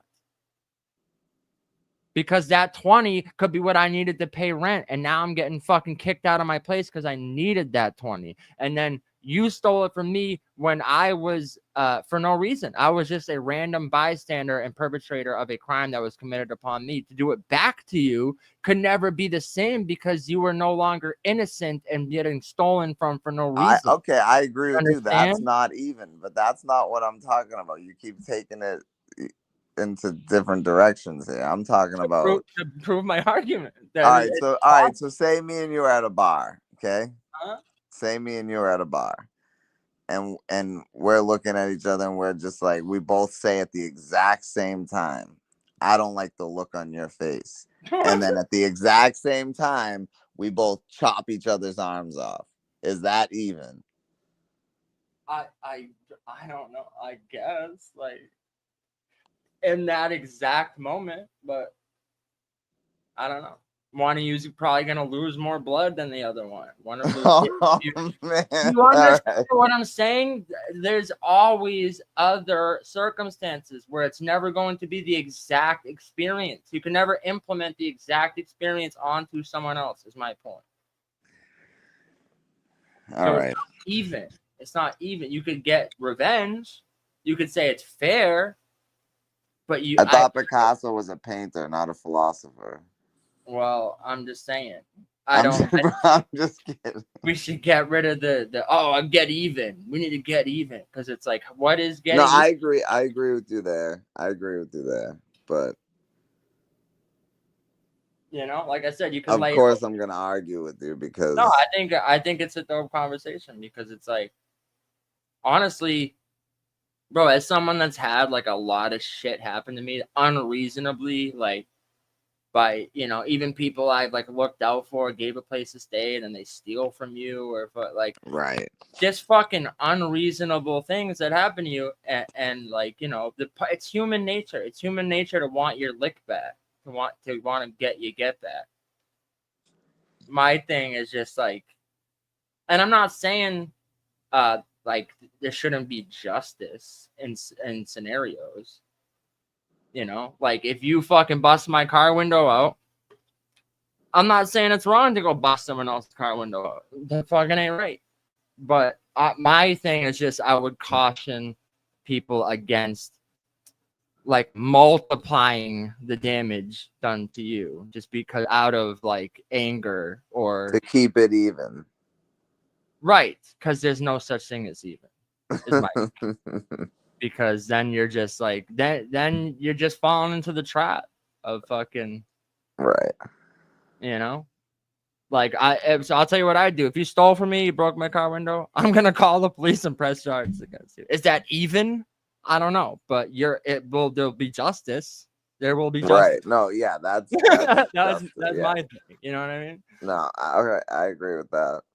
And trying to get even just like consumes you with this fucking never-ending thought of like this person, and these thoughts just consume you. And I just would argue, if you're a rational, reasonable person, like it's not worth carrying that burden of revenge around with you. No, it's for a ideal version of even that just does not exist. Right. Because again, they could never be just innocently, you know, that's like saying like someone's like drunk driving and like kills their family member or something. That's like, how do you implement back that back onto them? It's like saying that you're gonna go run over one of their family members so they feel the same hurt that you. It's like, how do you give someone those same emotions and experiences of being an innocent bystander that's just affected by something back to them? You know what I mean? Yeah, you got really extreme there. Extreme. Well, you know, that's just the thoughts I was having. So no, revenge is never. If you have to plot revenge, that means, you know, you need to look within yourself and figure out, you know, because there's certain shit you just need to just let go or handle in a different way. And this is coming from somebody who always handled things with violence or anger. So. Right. No, for real, because like I was dead set on like I'm gonna get my get back on this. Fuck this bitch, like I'm doing something. And then the time I spent thinking of what is that something that I'm gonna do back to this fucking lunatic, like You could have came up with a verse and that. Anything. I could have done something more productive that will benefit my life instead of like being consumed by their misery, because guess what? She's still miserable. Guarantee you. Oh yeah, she's always Guarantee you. miserable. They're always gonna be miserable. So to roll around in the mud with them and like sometimes it's just not it's not worth it for real. No, that I agree with for sure. And obviously it's like a minor example. Especially a pig. You don't want to roll around in the mud with a pig. Nah, you definitely don't want to roll around in the mud. But damn, it's been 3 hours. We didn't get to the freestyle portion, but damn. I'm a little tired today anyway. I don't know how good my freestyle game's gonna be. But yeah, I wasn't really feeling it. Yeah, no, better to not force it. We could play some more 90s commercials though. we definitely can. All right, fuck it, let's do that. No, I thought this was a dope episode. This was a good episode. And in the end part, I was literally just arguing just for the sake of arguing. Yeah, devil's advocate. I know, but that's here's the thing though, too. Because that's gonna be someone's argument. Right. Here's the thing. Here's the thing people used to do back in the day was think critically, right? And I don't know if they teach that anymore. No, they don't. And I was talking to Social about this recently, how back in like debate class, you would have to argue against your position. Like, so let's say we all know Social's pro weed, right? But to have more empathy and understanding and knowledge of the other side, you would have to stand up and make a anti-weed argument against me. Right. And in doing that, people they learn more, not only about themselves, it makes them more open-minded. It makes them now know the facts of the other side, so you can argue your point better if you are pro-weed. And it makes you see that the people that have this opinion aren't fucking so unreasonable. Like, this would be the argument. Right. And I think if more people did that, they would understand that there's fucking different arguments, there's different ways of thinking. You always got to question yourself, no matter how much you believe what you're saying is true. You always got to question it and figure out if you really feel that way, if you really believe that. Or if you've just depend on the media you've seen or the people you're around, and that's why you're convinced of this thing. I feel like we're people that we're constantly looking in the mirror and going, why do I think this? I challenge my own logic on shit all the time. Why do I have this stance? And then I look at the other side of it and I argue against myself to find out, do I still land here on this issue? I challenge my own logical consistency. And what we see a lot lately, especially in certain sectors, is that people just don't do that. They have a thought or opinion, and no matter what, they're not even open to hearing what the fuck you have to say, because they're not interested in rational and critical thinking and like let's actually have a conversation to see. They don't want their logic to be tested because they don't actually have a stance for it or a reason why they have this belief. Right. And it's like, bro, if I'm genuinely steadfast on a stance, I have no issue. Like me and Social just debated because, okay, no, this is my thought. So challenge it. Please challenge my chain of thinking. And this happens off stream.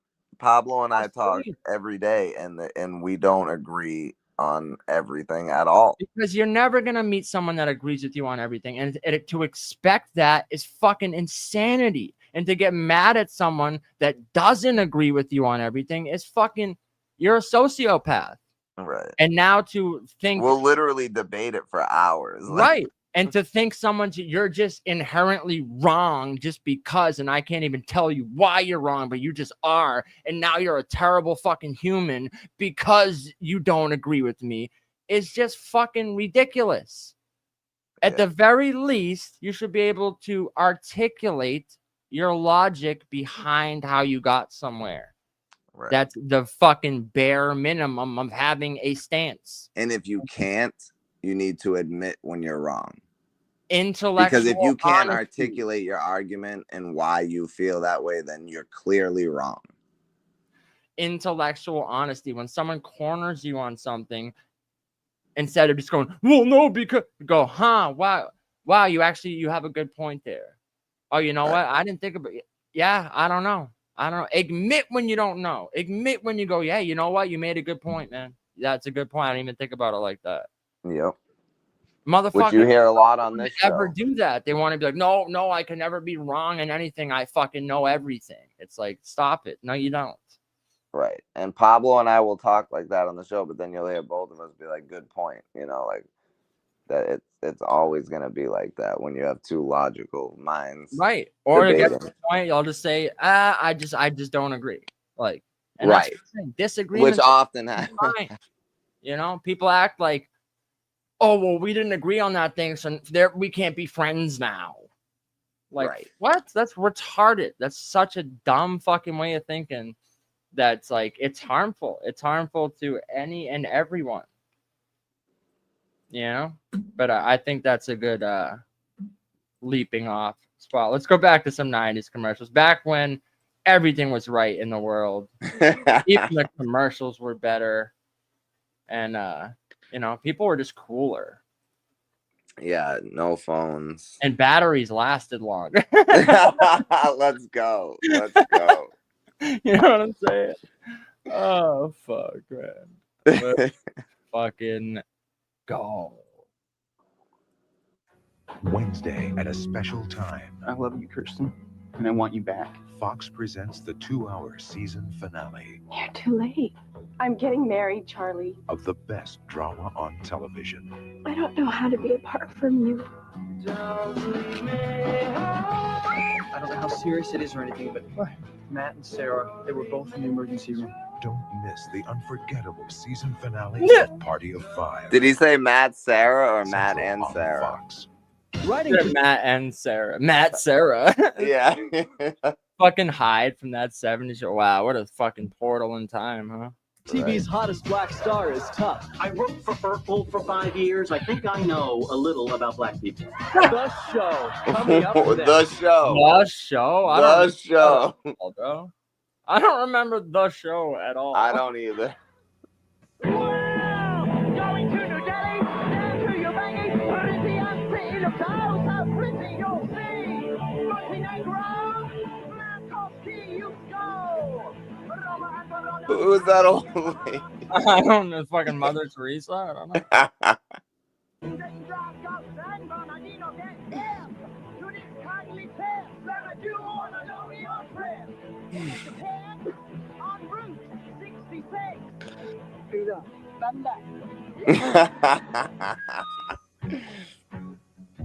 Forget typical and say goodbye to the usual.